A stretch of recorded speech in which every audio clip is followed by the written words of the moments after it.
Hello. हाँ निमेश, good evening Animesh. हाँ good evening sir, good evening sir. Good evening. Okay recording on होएगा sir? Okay ठीक है, चलो। Good evening to Animesh, good evening to all of you sir. ठीक है, चलो जस्ट स्टार्ट करने वाले हैं एकदम। अनिमेश अभी कुछ बोला नहीं मैंने, जस्ट मैं स्टार्ट कर रहा हूँ। ठीक है, तो बेसिकली क्या स्टार्ट करना है, फंडामेंटल एनालिसिस। हाँ, तो जैसे कि संडे इवनिंग फंडामेंटल का ही दिन होता है नॉर्मली, ताकि हम लोग मंडे से कंपनी फंडामेंटल्स में काम पे लग सके। तो पॉइंट इज़ वेरी सिंपल। आज करना क्या है फंडामेंटल पे।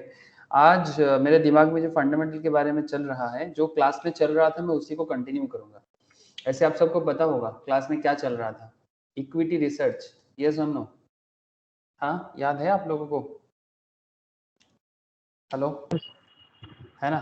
तो इक्विटी रिसर्च में हम लोग दोनों करेंटली 2 पॉइंट को कवर करने का कोशिश कर रहे हैं।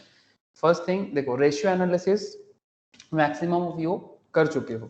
तो रेशियो एनालिसिस करके कंपनी का फाइनेंशियल पोजीशन स्पेशली देखिए। सबसे पहले क्या होता है कि हम लोगों को सबसे पहले क्या देखना पड़ता है फंडामेंटल एनालिसिस में, हमें दोनों चीजों को देखना पड़ता है, एक क्वालिटेटिव स्टेटमेंट, एक क्वांटिटेटिव स्टेटमेंट। क्वालिटी मतलब बेसिकली मैनेजमेंट रिपोर्ट पढ़ो, बोर्ड रिपोर्ट पढ़ो, डायरेक्टर रिपोर्ट पढ़ो, कंपनी का जो प्रोमोटर्स है उन वो क्या कंपनी के बारे में बोल रहे हैं उनको जानो। ठीक है, तो ये क्वालिटेटिव स्टेटमेंट्स समझने के बाद आपको क्वांटिटी में आना चाहिए obviously before investing in any company. Suppose जैसे कि आज मैं थोड़ा टाटा मोटर्स पे स्टडी कर रहा था। अगर आप लोग रिसेंट ट्रेंड में ख्याल करोगे कि टाटा मोटर्स का जो शेयर है वो फिर से थोड़ा सा मुश्किल में आया है ना? हाँ सर, रिसेंट ट्रेंड में टाटा मोटर्स का शेयर लास्ट 6 मंथ्स में अगर आप देखोगे तो थोड़ा सा मुश्किल में आया है। जिस हिसाब से टाटा मोटर्स का शेयर 2 मंथ्स बैक जिस तरह का ट्रेडिंग चल रहा था उसका जुलाई के टाइम पे, अगस्त में इसका बहुत जबरदस्त इसका मतलब डाउन ग्रेडेशन हुआ। तो बेसिकली इसके पीछे भी कुछ रीजन है। तो ठीक है, मैं रीजन सभी बताऊंगा, not just Tata Motors, there are lots of company. But Tata ऐसे आप लोगों को तो पता ही है, अमरन बैटरी हम लोग क्लास में डिस्कस करते हैं फॉर कैलकुलेशन पर्पस। और आप लोग कोई भी कंपनी घर में सेम टू सेम वे में बेसिकली कैलकुलेशन कर सकते हो, कंपनी का फंडा समझ सकते हो। तो मैंने आज टाटा मोटर्स के बारे में स्टडी कर रहा था, तो मैंने सोचा क्यों ना आप लोगों के साथ भी मैं टाटा मोटर्स के बारे में बात करूं। लेकिन बात करें तो क्या बात करें, तो ये जो इक्विटी रिसर्च है, ठीक है, इक्विटी रिसर्च में हमें दोनों चीज मतलब पहले देखिए, जो मैं फंडामेंटल में बात कर रहा था, क्वालिटेटिव स्टेटमेंट खत्म होने के बाद आपके सामने ऑप्शन आता है क्वांटिटेटिव स्टेटमेंट समझने का। And when there is a quantitative statement, इसका मतलब आपको पीएल समझना है, बैलेंस शीट समझना है, कैश फ्लो स्टेटमेंट समझना है। PL, balance sheet, cash flow statement देखने के बाद आपको क्या करना है, आपको कंपनी का वो जो भी बैलेंस शीट डेटा है, पीएल का डेटा है, वहां से आपको जो इंपॉर्टेंट रिलेशन मतलब रेशियो एनालिसिस है, ठीक है, हम लोगों ने रेशियो एनालिसिस चैप्टर जिन लोगों ने कर डाला, जिनका नहीं हुआ वो बाद में फिर से रेशियो एनालिसिस करेगा। पॉइंट इज वेरी सिंपल कि रेशियो एनालिसिस बहुत बहुत वाइटल है। मतलब आप रेशियो एनालिसिस करते हो, इसका मतलब आप कंपनी का जो अंदर का बात है ना उसको समझने का पूरा कोशिश करते हो। तो आपका रिसर्च उसमें बहुत ज्यादा डिपेंड करता है। ठीक है, तो there are lots of important ratios like interest coverage ratios, turnover, inventory turnover ratios, ठीक है, बहुत सारा है, मतलब लेवरेज रेशियोज बहुत सारे हैं। तो ये सब रेशियो बहुत काम आने वाला है।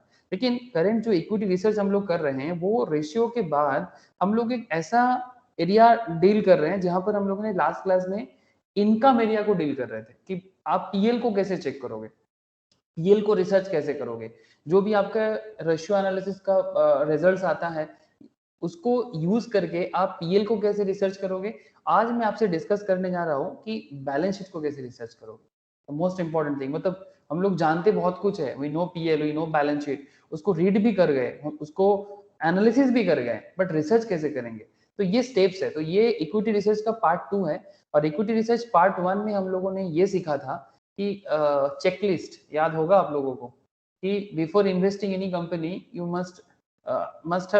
Must have some question in your mind, और जिसका जवाब आपको ढूंढना है। मतलब आपको आपके सामने कुछ सवाल है, जिस सवाल का जवाब आपको ढूंढना है। तो अगर आपको सवाल का जवाब मिला, इसका मतलब आपको रिसर्च जो आपका चल रहा है उसमें आप सक्सेस की तरफ बढ़ रहे हो।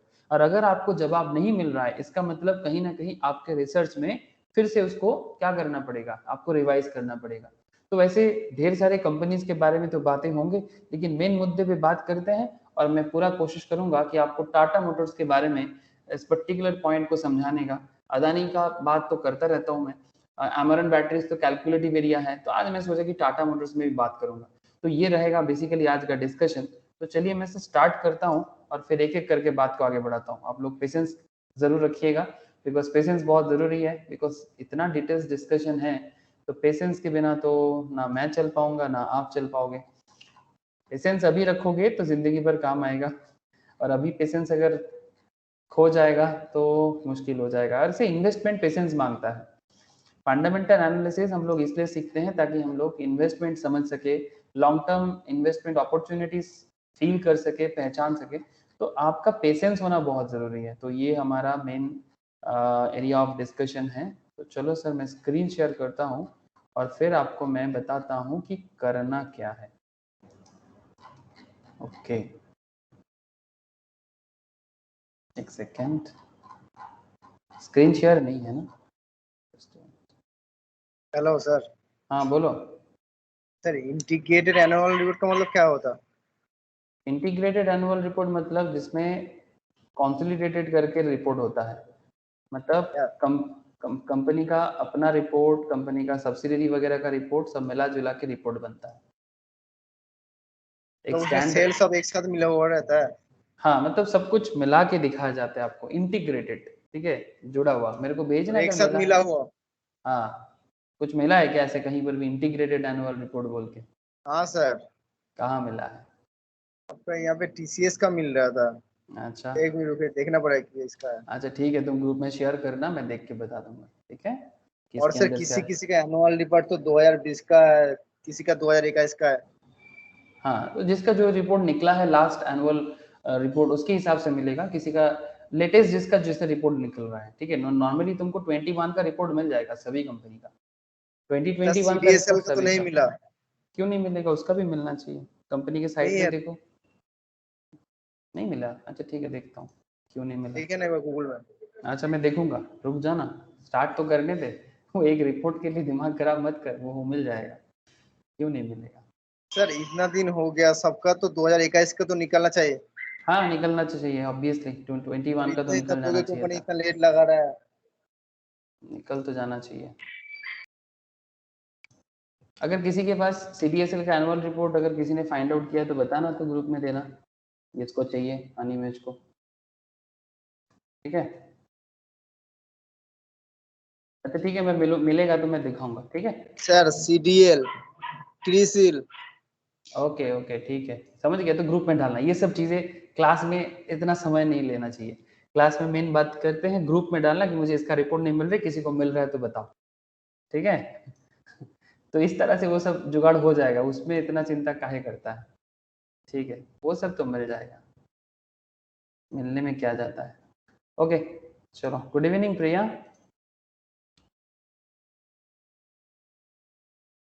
Good evening sir.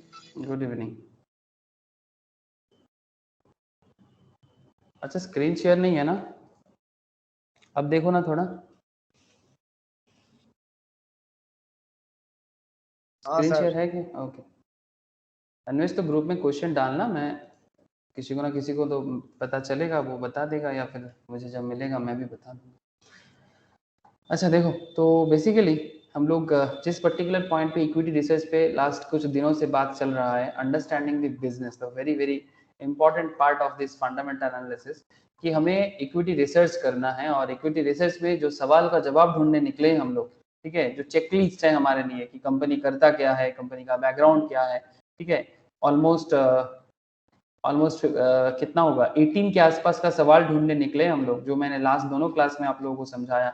और उसके बाद डिपेंड करके जब आपको चेकलिस्ट को क्या करना है, चेकलिस्ट को प्रूव करना है, चेकलिस्ट को प्रूव करना है। तो ये जो क्विक रेफरेंस एरिया है, ये भी मैंने आप लोगों को बता के रखा कि आपको चेकलिस्ट प्रूव कैसे करोगे आप, मतलब जो भी आप ढूंढ रहे हो उसको आपको प्रूव करना है ना भाई, कितना सही है कितना नहीं है, ये आपको प्रूव भी करना है, ठीक है। तो उसके लिए आपके सामने डेटा अवेलेबल होता है एनुअल रिपोर्ट के अंदर, और वो एनुअल रिपोर्ट का डेटा आपको बहुत जगह में शॉर्टकट में भी मिलता है, like money control, ticket tap, ऐसे बहुत सारे कंपनीज है, इकोनॉमिक टाइम्स, आपको पेपर्स, न्यूज पेपर्स में, न्यूज चैनल कंपनी में आपको दिखता रहता है। बट आप उसको ऑथेंटिकेट करोगे कैसे? ठीक है। इसके लिए आपके पास कुछ प्रूव करने का चीज चाहिए, तो आपको किस चीज में रिसर्च करना चाहिए। जैसे आपको आपके लिए कुछ इंपॉर्टेंट रिसर्च वर्क है, नेट प्रॉफिट का ग्रोथ देखो आप, ठीक है, आप नेट प्रॉफिट का ग्रोथ देखो, आप ईपीएस के बारे में देखो कि ईपीएस का क्या सिचुएशन है कंपनी का, अर्निंग पर शेयर, ये सब बात हो चुका है।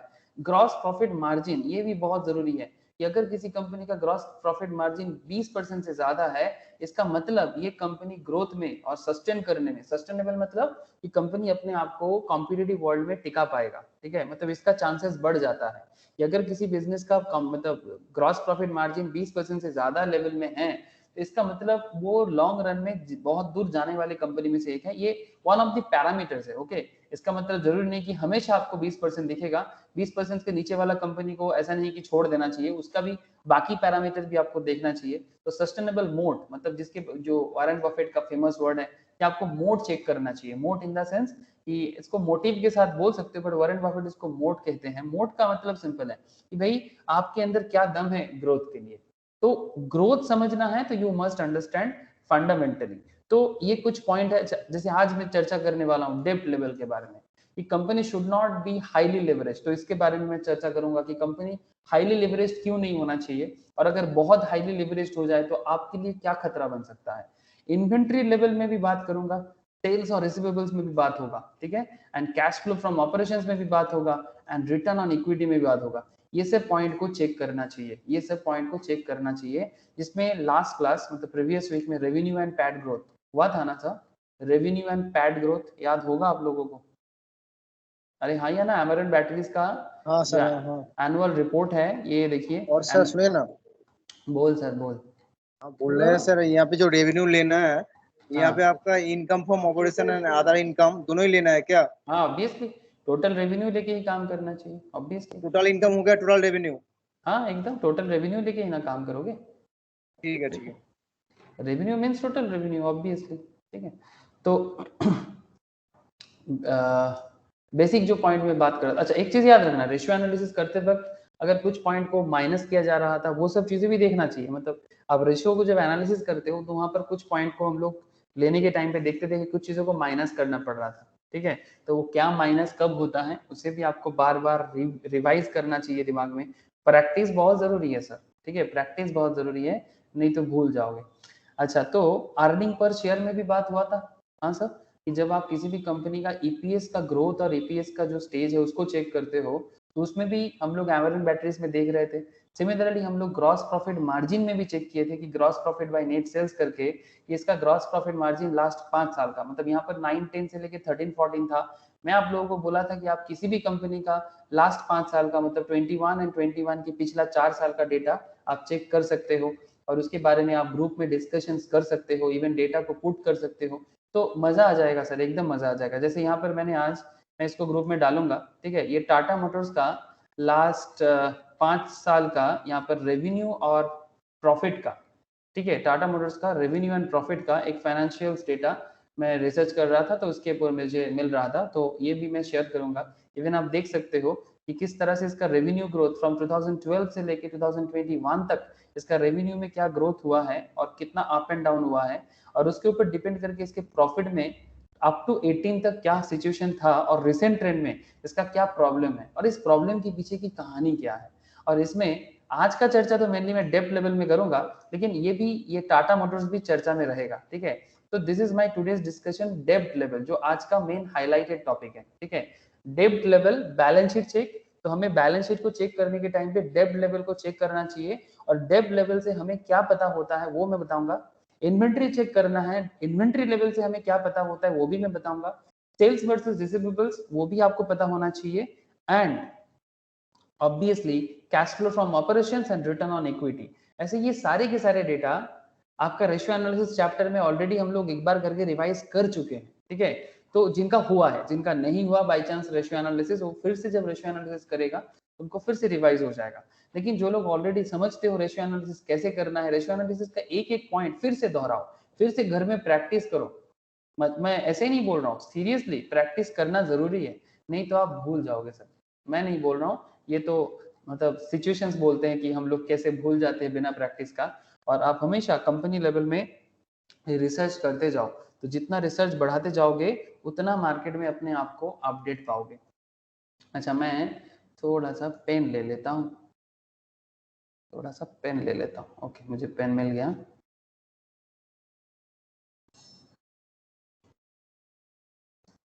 ओके देखो, तो डेब्ट level and balance sheet check, तो ये लास्ट क्लास का कंटिन्यूएशन है।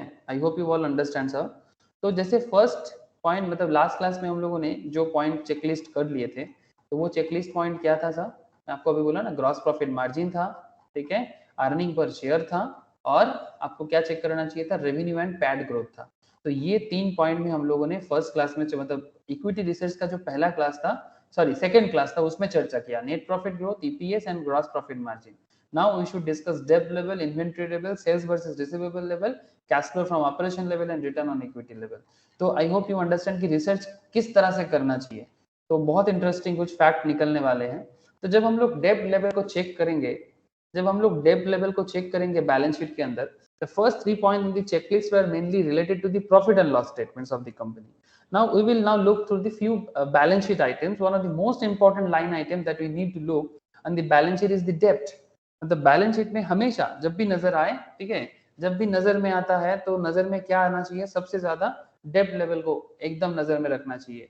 And increasingly high level of डेब्ट indicates a high degree of financial leverage. Point to be noted. हाँ, जब भी आपको थोड़ा हाई लेवल डेब्ट दिखे ना, तो वो high degree of financial leverage. जो लोग फाइनेंशियल मैनेजमेंट पढ़ते हो, आई होप उनको ये वर्ड बहुत ही जाना पहचाना सा लग रहा होगा। अरे बोलो ना सर, क्या ये फाइनेंशियल लेवरेज जाना पहचाना नहीं लग रहा है? DOL and DFL, degree of operating leverage and degree of financial leverage. जो लोग फाइनेंशियल मैनेजमेंट हार्डकोर एफएम पढ़ते हो, ठीक है, जरूरी नहीं कि सब कोई हार्डकोर एफएम पढ़े, but point is very simple sir, कि हर एक बिजनेस को दो तरह का लेवरेज के तौर से गुजरना पड़ता है। दो तरह का लेवरेज क्या होता है? एक ऑपरेटिंग लेवल का लेवरेज। लेवरेज का मतलब क्या है? Now point is that what is the meaning of leverage sir? तो लेवरेज मतलब होता है risk. Okay, in simple, leverage मतलब होता है रिस्क। तो बिजनेस में डेब्ट अगर है, अगर वो बहुत ज्यादा है, देखो सर, हर बिजनेस को थोड़ा बहुत तो रिस्क लेना ही पड़ता है, मतलब डेब्ट लेवल का बात कर रहा हूँ। और डेब्ट ऑलवेज रिस्क इसलिए होता है बिकॉज आपको पेमेंट करना ही पड़ेगा। मतलब डेब्ट का पेमेंट मैंडेटरी है। डेब्ट इन द सेंस लोन, ठीक है, बैंक लोन, डिवेंचर, ठीक है, बॉन्ड, ये सब का पेमेंट कंपनी को करना ही पड़ेगा। अगर कंपनी डिवेंचर इशू किया है तो उसका इंटरेस्ट भरना पड़ेगा। कंपनी बैंक से लोन लिया है तो ऑब्वियसली उन लोन का इंटरेस्ट भरना पड़ेगा, मैंडेटरी है।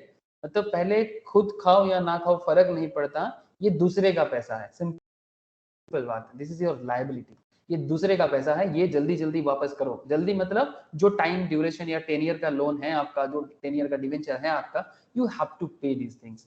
अब ये शॉर्ट टर्म है कि लॉन्ग टर्म है, ये भी चेक करने का मौका मिलता है ना, कि लायबिलिटी कैसा है, करंट है कि लॉन्ग टर्म है कि शॉर्ट टर्म है ना।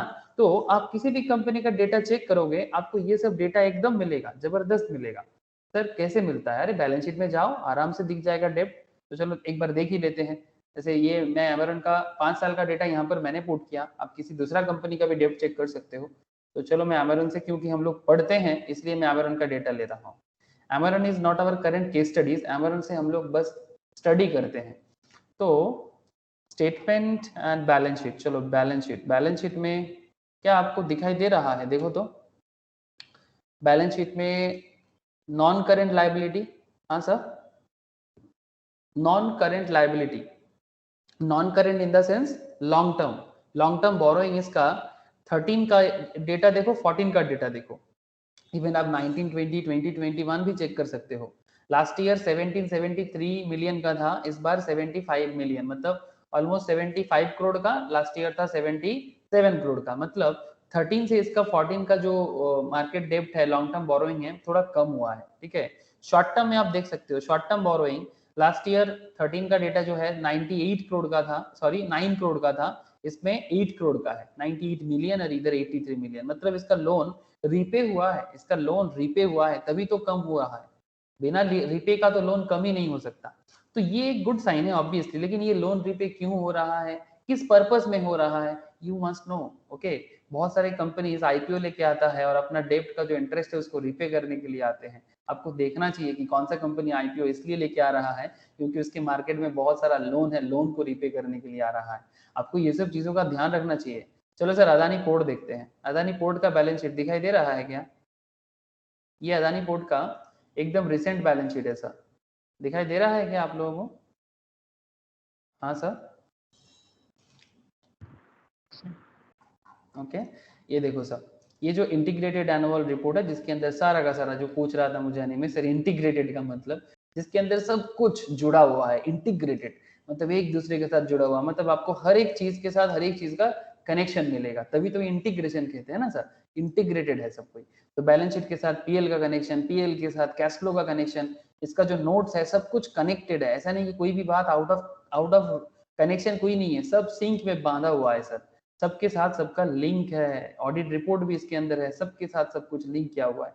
तो बेसिकली पॉइंट इज दैट कि अगर आप बैलेंस शीट जो देख रहे हो अभी Adani port and special economic zone का है, या Adani port and special economic zone में अगर मैं फिर से बैलेंस शीट एरिया में जाता हूँ और बैलेंस शीट में मुझे लाइबिलिटी साइड में जाना है, लाइबिलिटी साइड में इक्विटी लाइबिलिटीज में आ जाओ और लाइबिलिटी में आप अगेन फाइनेंशियल लाइबिलिटी आप देख सकते हो सर, बोरोइंग्स दिखाई दे रहा है क्या? हाँ सर, ये 19 का है और ये 20 का है। लास्ट ईयर 24,637 करोड़ का था, इस साल 30,000 करोड़ का है। ये मिलियन में नहीं है सर, ये करोड़ में है। तो different company different strategy follow करता है, कोई करोड़ों में फॉलो करते हैं, कोई मिलियंस में फॉलो करता है। तो जो भी फॉलो करता है वो एज पर अकाउंटिंग स्टैंडर्ड्स करता है, उसको बताना चाहिए होता है financial statement as per accounting standard. Institute of Chartered Accountants of India बताते हैं वे किस अकाउंटिंग स्टैंडर्ड के हिसाब से आप कर रहे हो, आप मिलियन में कर रहे हो कि करोड़ में कर रहे हो, आपको बताना पड़ता है। उसके रिगार्डिंग आपको एनेक्चर देना पड़ता है, स्टेटमेंट भी बताना पड़ता है। चलो सर वो गहराई में जाने का जरूरत नहीं है। आप हाँ बोलो सर। मिलियन में करे या करोड़ में करे, उसके लिए भी आपका अकाउंटिंग स्टैंडर्ड मेंटेन करना पड़ेगा। ऑब्वियसली सर, एकदम हर चीज जो भी यहाँ पर दिखता है सब कुछ एज पर अकाउंटिंग स्टैंडर्ड। आप अकाउंटिंग स्टैंडर्ड से बाहर जाके कुछ भी नहीं कर सकते। यही ऑडिटर को चेक करना होता है जब ऑडिटर ऑडिट करता है। ऑडिटर जब ऑडिट करता है, ये ऑडिटर का रिस्पॉन्सिबिलिटीज है कि वो सब कुछ चेक करे और तभी जाके आप कंपनी रिपोर्ट के नीचे ऑडिटर का साइन देख पाते हो। डेलॉयट एंड हस्किंस का रिपोर्ट है, आप समझ पा रहे हो ना। अब ऑडिट रिपोर्ट में जाके भी अगर इसके लिए आपको ऑडिट का सेंस थोड़ा और बढ़ाना पड़ेगा। ऐसे अकाउंट्स का नॉलेज रहने से ही आप ऑडिट समझ सकते हो। अनटिल और अनलेस जब तक आपको अकाउंट्स एंड फाइनेंस समझ में नहीं आएगा तब तक आप ऑडिट रिपोर्ट पूरा पढ़ के समझ नहीं पाओगे। बट फिर भी अगर आप अकाउंट्स एंड ऑडिट का कॉन्सेप्ट बिल्डअप कर पाते हो तभी ना जाके आप बेसिकली ऑडिट भी समझ पाओगे और ओवरऑल फाइनेंशियल जो एरिया है वो कवर कर पाओगे। चलो sir that's a different area, मैं उस पॉइंट पे बात अभी नहीं कर पाऊंगा। इतना बड़ा चीज है सर ये फाइनेंशियल वर्ल्ड, अब हर चीज को कवर करने जाऊं तो मेरा दिमाग तो एक ही क्लास में मैं घायल हो जाऊंगा। ओके तो आपको दिखाई दिया सर जो बोरोइंग एरिया में दिखाया था, कहाँ चला गया नीचे? 30,000 करोड़ का बोरोइंग देख पाए थे क्या आप लोगों ने?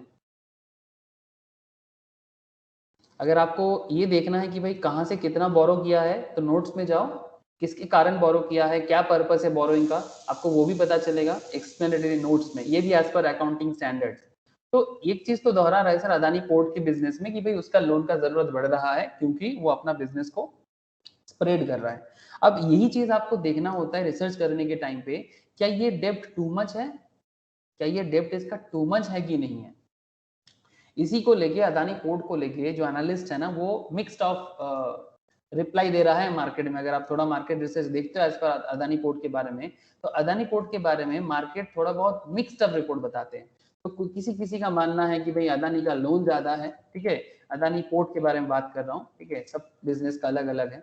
Adani port and special economic zone के बारे में कुछ एनालिस्ट का मानना है कि भाई इसका मार्केट फिर से बढ़ने का चांसेस बहुत ज्यादा है। इवन आप देख सकते हो टिकट टैप में 91% लोग बता रहे हैं कि भाई लेना चाहिए। डिफरेंट काइंड ऑफ एनालिस्ट जो मार्केट में काम करते हैं उनका मानना है कि लेना चाहिए।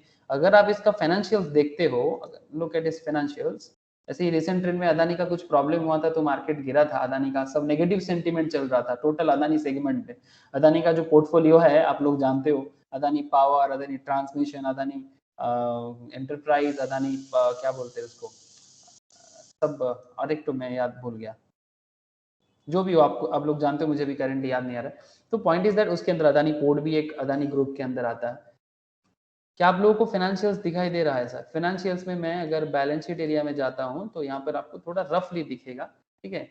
तो अगर आप लाइबिलिटी साइड में देखते हो नॉन करेंट लाइबिलिटी, ये देख सकते हैं आप, ठीक है, ऑलमोस्ट 35,000 नॉन करेंट लाइबिलिटीज मतलब बाकी सब लाइबिलिटीज मिला के, मैंने तो वहां पर सिर्फ बोरोइंग लिया, ठीक है, तो बाकी सब लाइबिलिटीज मिला के 21 में 35,000 करोड़ का, लास्ट ईयर 20 में था 28,000 करोड़ का, उससे पहले था 21,000 करोड़ का, उससे पहले था 21,000 करोड़ का। तो ये लाइबिलिटी बढ़ रहा है, तो फिर क्यों बढ़ रहा है, you must check this. Okay, अगर आप इसका साथ में एसेट्स भी देखो, ये नॉन करेंट लाइबिलिटी है, तो फिर नॉन करेंट एसेट्स मतलब जो लॉन्ग टर्म एसेट्स है वो भी देख सकते हो आप। 32,000 करोड़ का एसेट था, 41,000 करोड़ का एसेट है, 47,000 करोड़ का एसेट है, 61,000 करोड़ का एसेट है। सर लाइबिलिटी के साथ साथ ना एसेट्स भी आता है, तो ऑब्वियसली अगर बिजनेस के पास एसेट है तो ये एक अच्छा बात है, लेकिन बिजनेस है कि नहीं ये भी देखना है, कि वो रेवेन्यू अर्न कर रहा है कि नहीं वो भी देखना है। तो आपको सारा का सारी चीज देखना चाहिए रिसर्च करने के टाइम पे कि कंपनी स्टेबल है नहीं है, तो यही तो आपका रिसर्च का पार्ट है।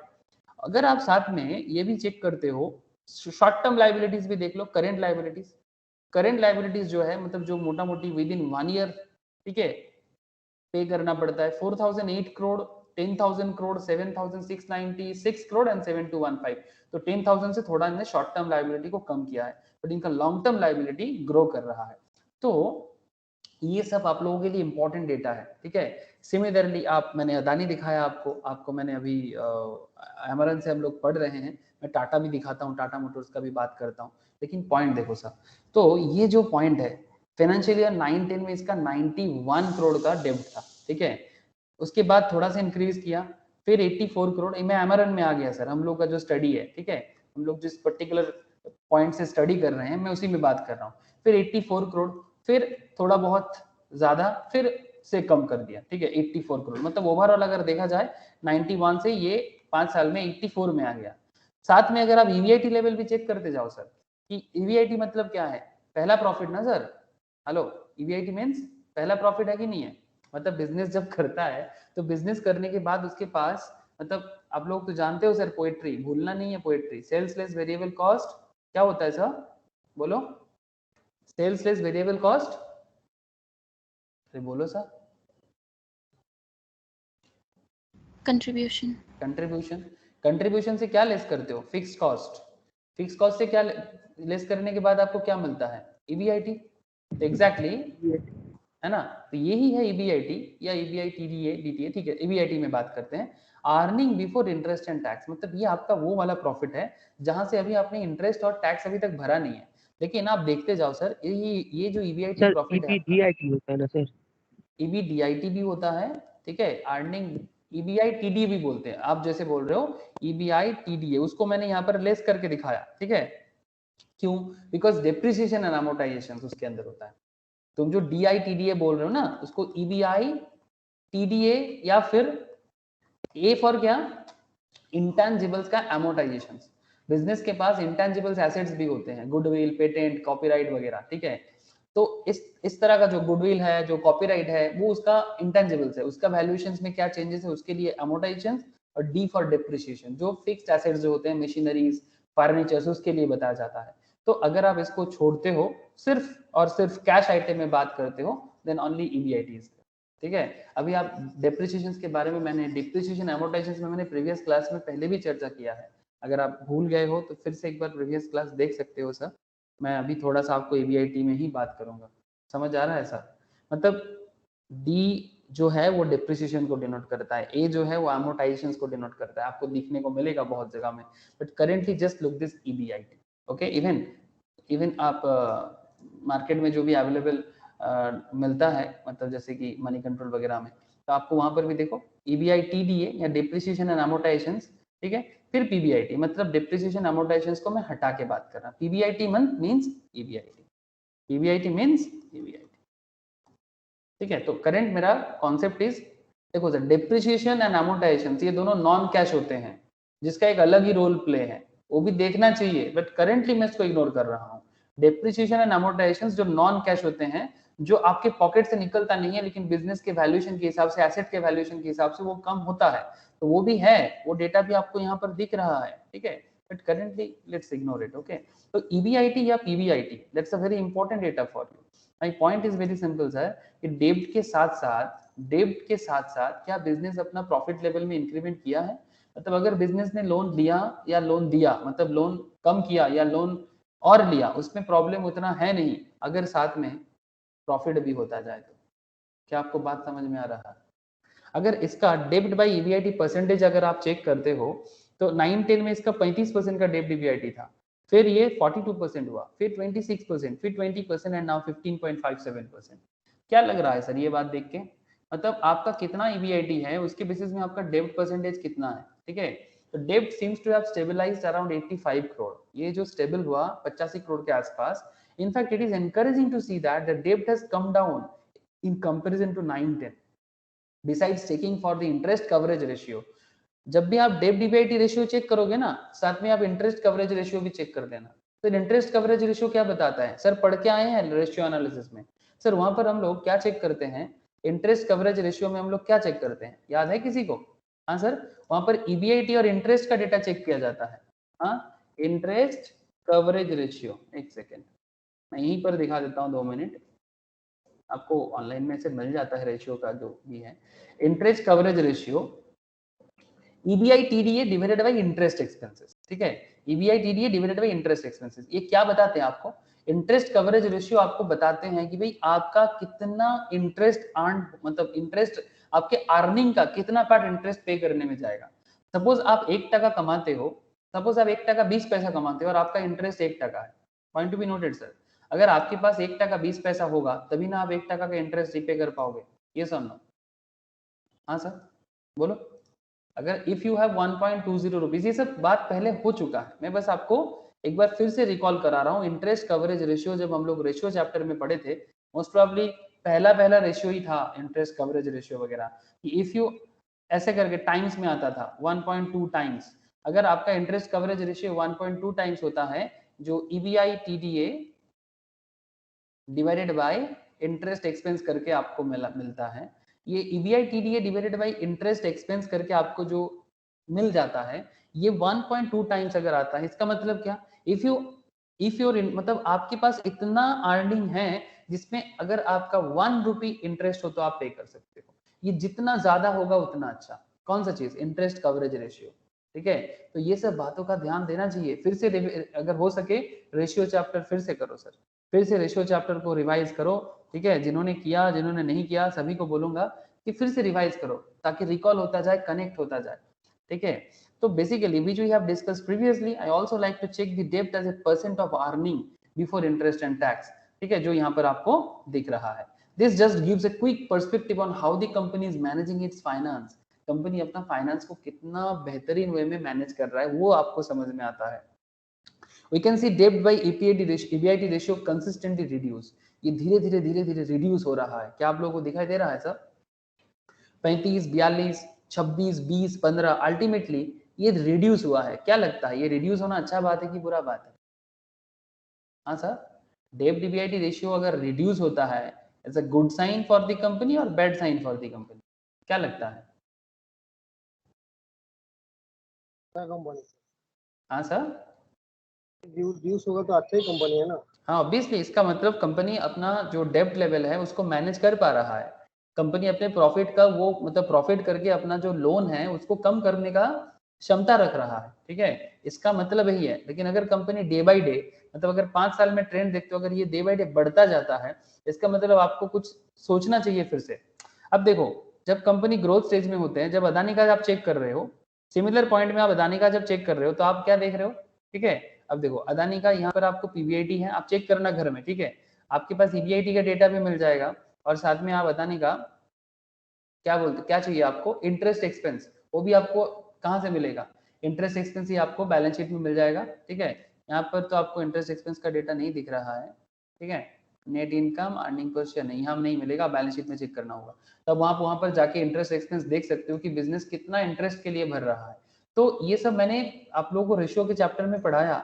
आप अगर हो सके तो फिर से ये सब चीजों को दोहराओ, हो सके तो ये सब चीजों को फिर से रिवाइज करो, बार बार देखो कि कहाँ प्रॉब्लम है, ठीक है? नहीं तो आप नहीं रिवाइज कर पाओगे ना, तो आप बार बार मुश्किल में अटकोगे, आपको लगेगा कि भाई क्या चल रहा है। बट हम लोग करके आए हैं, आई होप याद होगा आप लोगों को, ठीक है? तो रिवाइज करते जाओ तो आपको समझ आएगा कि ये जैसे जैसे अपना डेब्ट लेवल को कम करे जा रहा है, ये कॉन्फिडेंस जताते हैं कंपनी का कि अच्छा चलो भाई अर्निंग तो अच्छा खासा किया है फ्रॉम 9-10 से लेके 13-14 रेंज पे, ठीक है? तो ये एक अच्छा पॉइंट ऑफ व्यू है अब तक सोचने का। तो ये आपका क्या पॉइंट था? दिस इज अ डेब्ट लेवल। तो कंपनी का डेब्ट लेवल बहुत वाइटल होता है, और डेब्ट लेवल के साथ आपको दोनों चीज हो गया यहाँ पर, एक डेब्ट ईबीआईटी परसेंटेज रिड्यूस कितना हो रहा है, ठीक है, मतलब रिड्यूस हो रहा है तो अच्छा बात है, और साथ में ये भी देखना है कि ईबीआईटी बढ़ रहा है। कंपनी का डेब्ट बढ़े तो प्रॉब्लम उतना भी नहीं है, लेकिन डेब्ट के साथ साथ डेब्ट अगर मतलब बढ़े ठीक है, मतलब बहुत ज्यादा डेब्ट हो जाए लेकिन कंपनी प्रॉफिट नहीं कर रहा है, उसका ईबीआईटी लेवल भी चेक करना चाहिए। यहाँ पर आप देख सकते हो कि यहाँ 541 करोड़ के आसपास का कंपनी का ईबीआईटी लेवल है, जहां पर उसका डेब्ट लेवल 84 करोड़ का है। इट्स अ गुड साइन ना कि भाई मेरा अर्निंग बढ़ रहा है और मेरा लोन कम हो रहा है। ये सर नो? हाँ सर, मेरा अर्निंग बढ़ रहा है और मेरा लोन कम हो रहा है, इट्स अ गुड साइन। ये सर नो? बोलो, अरे हाँ ना, कुछ तो बोलो। हाँ सर। है ना? तो सिमिलरली आप इस तरह से अगर डेब्ट लेवल चेक करते हो तो आपको किसी भी कंपनी के बारे में ना एक आइडिया लगेगा। टाटा मोटर्स देखना चाहोगे? चलो देखते हैं टाटा मोटर्स।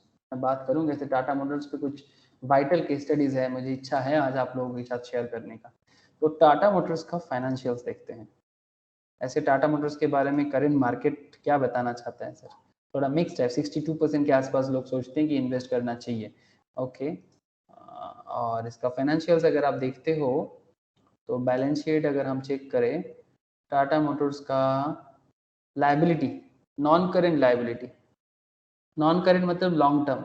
देखो सर, 18 में बिजनेस का लॉन्ग टर्म लायबिलिटी था 88,000 करोड़ का, 99 1,15,000, नाउ 1,27,000 करोड़ लॉन्ग टर्म का। करंट लायबिलिटी देखो sir, short term liability 143,219 crore, 145, 140, 157, 1,57,749। ठीक है, मतलब आप समझ रहे हो फाइनेंशियल ईयर 21 का भी अगर मैं बात करूं 1,57,749, मतलब 1,57,749 इसका करंट लायबिलिटी है एंड 1,27,000 इसका लॉन्ग टर्म लायबिलिटी है। Total liability stand 2,84,749। उसमें अगर इसका एसेट क्लास देखोगे, ये देखो सर, करंट एसेट्स, एसेट के हिसाब से लायबिलिटी ज्यादा है ना सर, 21 का ही बात करता हूं, एसेट के हिसाब से लायबिलिटी ज्यादा है। और अगर आप नॉन करंट में भी देखो 1,94, इसके हिसाब से भी 1,27, मतलब अच्छा यहाँ पर लॉन्ग टर्म एसेट्स थोड़ा ज्यादा है, तो ये थोड़ा सा आपको मतलब खुश रख रहा है, मतलब बिजनेस का कंडीशन में चिंता का बात है सर, है ना? बिजनेस का जो सिचुएशन है वो थोड़ा चिंता का विषय है, लेकिन ऐसा क्यों है? हाँ सर, इसका फाइनेंशियल स्ट्रक्चर आप जो देख रहे हो इसके पीछे कुछ तो रीजन होगा, है ना? तो वो रीजंस में चर्चा करूंगा, लेकिन क्या आपको समझ आ रहा है बिजनेस का डेब्ट लेवल कितना वाइटल हो सकता है? मैं बस यही आपको पूछना चाहता हूँ कि डेब्ट लेवल का कुछ समझ आ रहा है कि नहीं? हाँ सर, आ रहा है सर, आ रहा है। ओके चलो सर, डेब्ट लेवल में फिर से आऊंगा, बट बिफोर दैट बाकी जो चेकिंग पॉइंट्स है एक बार वो देख लेता हूँ।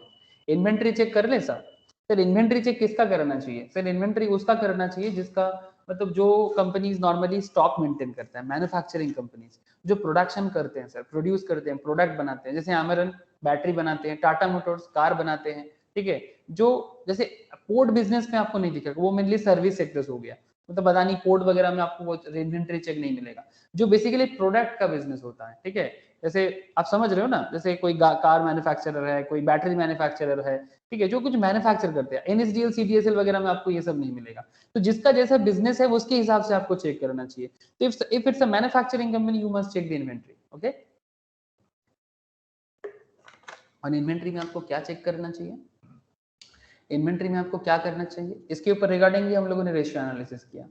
Checking for the inventory data makes sense only if the company under consideration is a manufacturing company.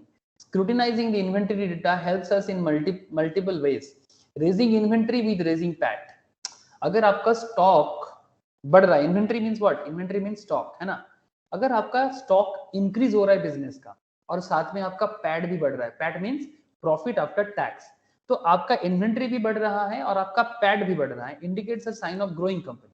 भाई मेरा इन्वेंट्री के साथ साथ मेरा पैट बढ़ रहा है, इट्स अ गुड साइन, मेरा स्टॉक भी इंप्रूव हो रहा है और मेरा पैट भी बढ़ रहा है। Stable inventory number of days, मतलब कितना दिन आपका मतलब इन्वेंट्री में जो स्टॉक है वो पड़ा रहता है, मतलब कितना जल्दी निकलता है वो ज्यादा अच्छा, जितना कम दिन में इन्वेंट्री निकल जाए उतना बढ़िया ना। ये तो मैं लास्ट दिन भी आपको बता रहा था।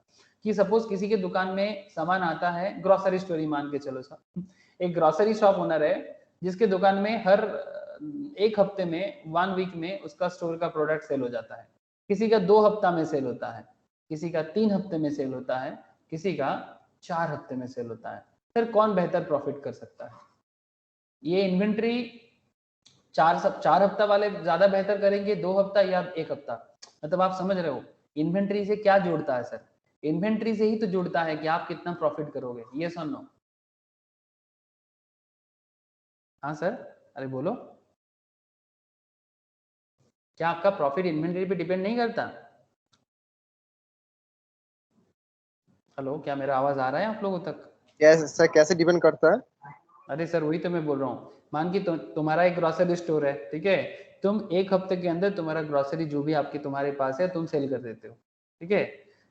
कोई दूसरा है जो 2 हफ्ता में सेल करता है, कोई तीसरा है जो 3 हफ्ता में सेल करता है, कोई और है जो 4 हफ्ते में सेल करता है। तो क्या लगता है किसका प्रॉफिट ज्यादा होने वाला है? मैं मान के यही चलता हूँ कि सबके दुकान में सिमिलर अमाउंट ऑफ प्रोडक्ट आता है।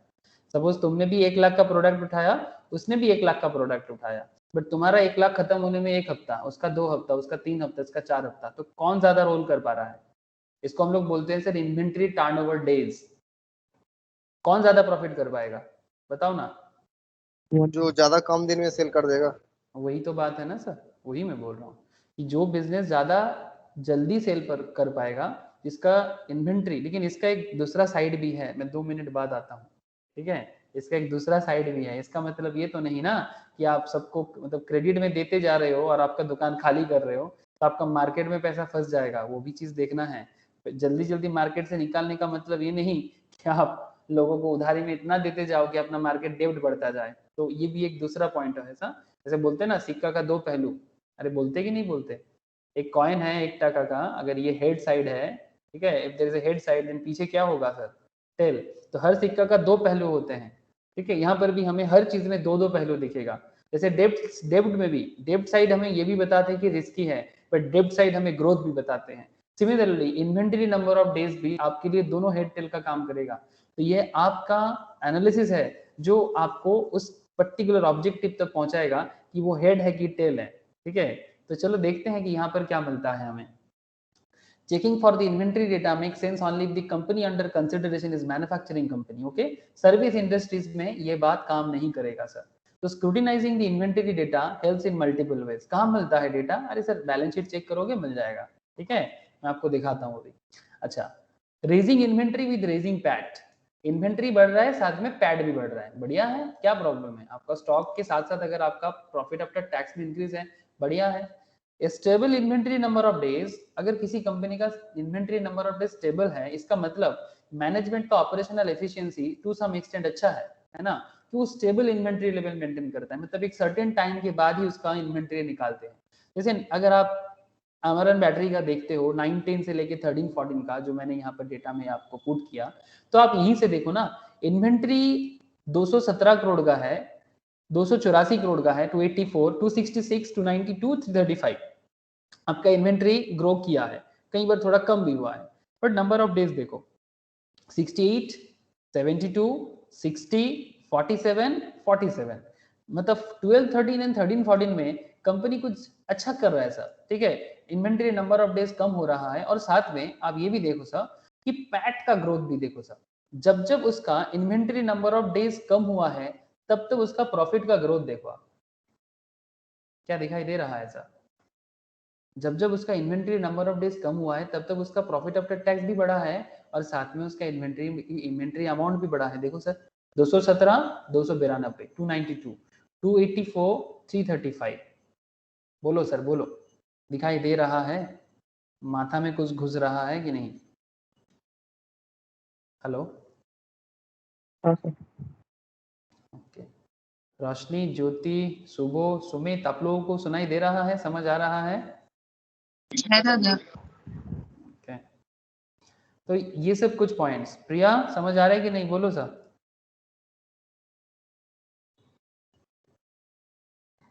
ओके ठीक है, देखो तो 367, तो बेसिकली आपका इन्वेंट्री भी ग्रोथ किया और साथ में आपका पैट का भी ग्रोथ हुआ। शांति से समझो sir, inventory number of days is more और लेस स्टेबल, ओके, इस पॉइंट में हम लोगों ने देखा स्टेबल नहीं है, कभी मोर स्टेबल कभी लेस स्टेबल, ठीक है।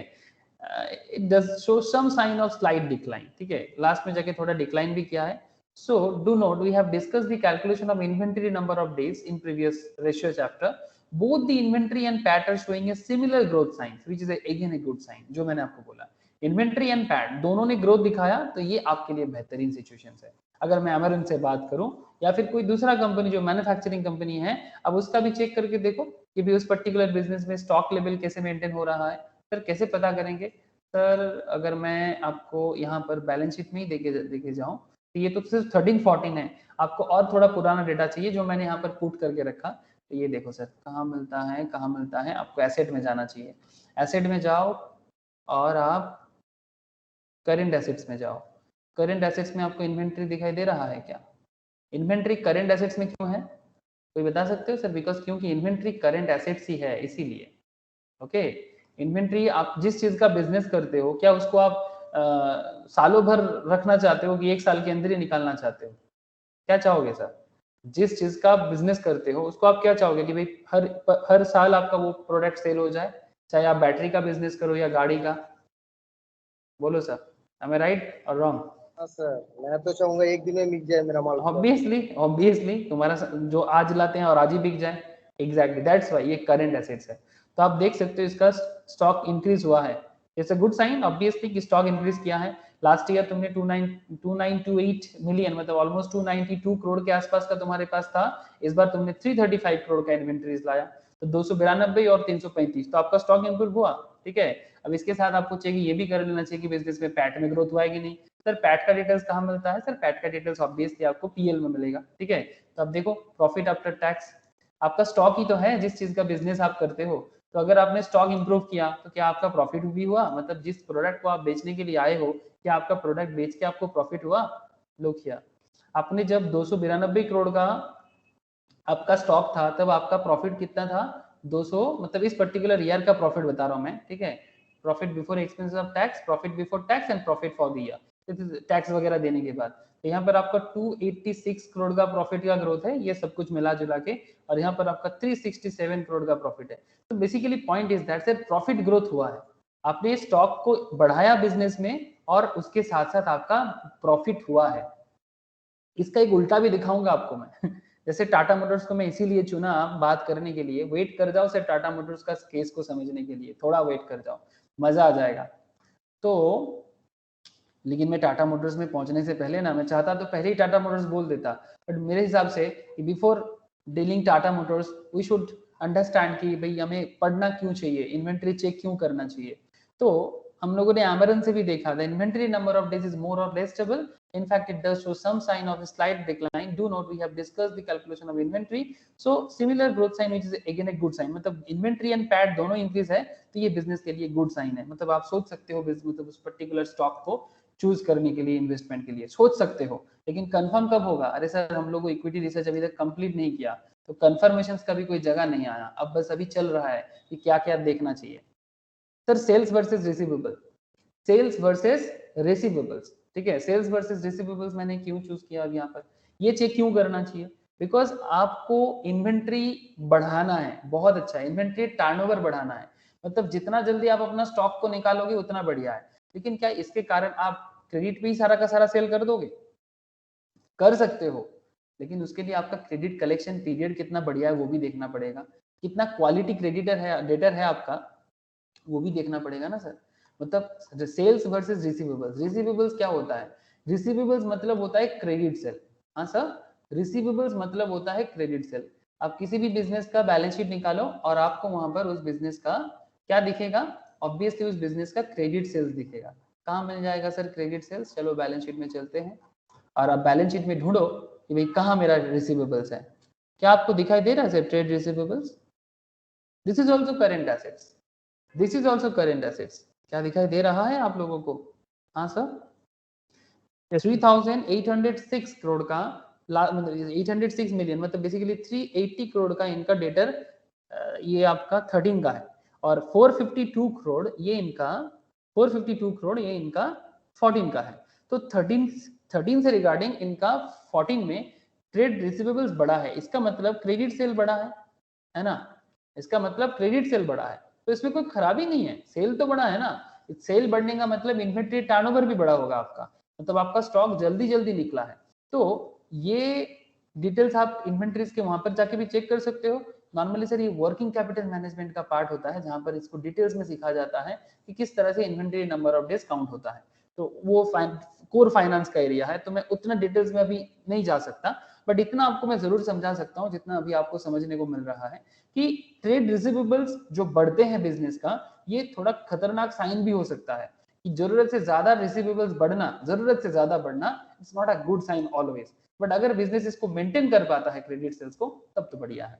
ठीक है, तो क्या बिजनेस क्रेडिट सेल्स भरा मतलब भर भर के क्रेडिट सेल्स कर रहा है, ये देखना जरूरी है। We look at the sales number in conjunction with the receivables of the company। मतलब बिजनेस का सेल देखो, बिजनेस का सेल होगा तभी तो बिजनेस रेवेन्यू करेगा, सेल के बिना रेवेन्यू कहाँ से आएगा। बट क्या वो सेल रिसीवेबल के आधार है सर, क्या वो क्रेडिट सेल के कारण है, रिसीवेबल्स मतलब क्रेडिट सेल्स। तो अगर आपका रेवेन्यू क्रेडिट सेल्स के ऊपर बेस करके बन रहा है तो देयर इज सम चिंता का विषय। Okay, sale backed by receivable is not an encouraging sign. अगर कोई सेल को रिसीवेबल्स बैक करता है तो ये बहुत एनकरेजिंग नहीं है sir, it signifies credit sales and therefore many questions arise out of it। For instance, are the company sales personal force selling product on credit? क्या बिजनेस पर्सनल फोर्स के through से सेल कर रहे हैं product को कि नहीं हमें सेल दिखाना चाहिए? अरे दिखाने के लिए थोड़ी सेल करना चाहिए, रियल सेल होना चाहिए जो एक्चुअली में आपको कैश में कन्वर्ट हो सके। Is the company offering attractive but not sustainable? मतलब कंपनी बहुत ज्यादा अट्रैक्टिव दिखना चाहते हैं, बट अट्रैक्टिव दिखना इज नॉट इम्पोर्टेंट, रियल में अट्रैक्टिव होना जरूरी है। मतलब ज्यादा फेयर एंड लवली लगा के अट्रैक्टिव होने का मतलब नहीं है यहाँ पर, अंदर से। सर मेरा कहने का मतलब बहुत सिंपल है, फेयर एंड लवली 2 मिनट के लिए गोरा बना सकता है, या fair and handsome, not just fair and lovely क्यों बोलूं मैं, ठीक है, not just fair and lovely but also fair and handsome. चलो सर लड़का लोगों से ही बात लेता हूँ, फेयर एंड हैंडसम से आप 2 मिनट हैंडसम लग सकते हो, बट एक इंटरेस्टिंग बात बताऊं, अगर आपका पेट अंदर से साफ है तो आप हैंडसम दिखोगे। सीरियसली सर, ये हार्डकोर ट्रूथ है। मतलब आपका फूड कंजम्पशन, अगर आप अगर जंक फूड नहीं लेते हो, ऑयली फूड नहीं लेते हो, और ठीक प्रॉपर न्यूट्रिशन लेते हो, ठीक है, फ्रूट्स ज्यादा लेते हो, वेजिटेबल्स ज्यादा लेते हो, तो आप एकदम, आपका चेहरे में जो निखार रहेगा ना सर, एकदम झलकेगा आपका चेहरा। Seriously I am not joking. क्या आप लोगों को पता है सर, मतलब कितना भी दवाई ले लो और कितना भी तुम चमड़ी में फेयर एंड हैंडसम या कितना भी गोरा बनने का कुछ भी यूज कर लो, ये everything depends on your food habits.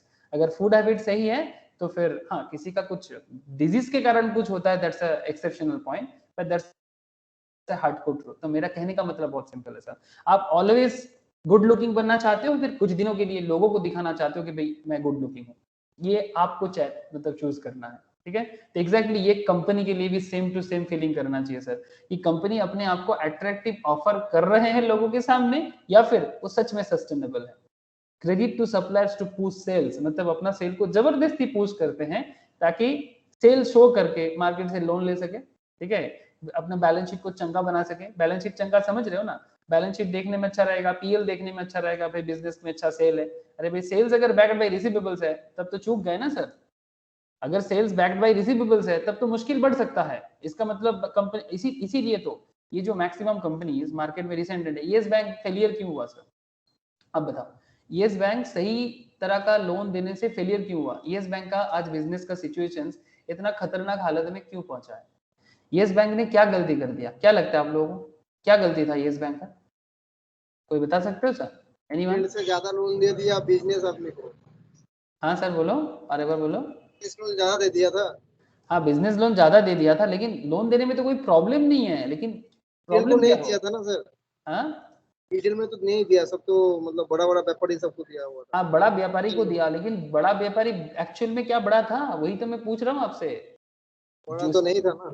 Exactly जिसको बड़ा समझ के उसने लोन दिया था, क्या वो सच में बड़ा था? There is a question.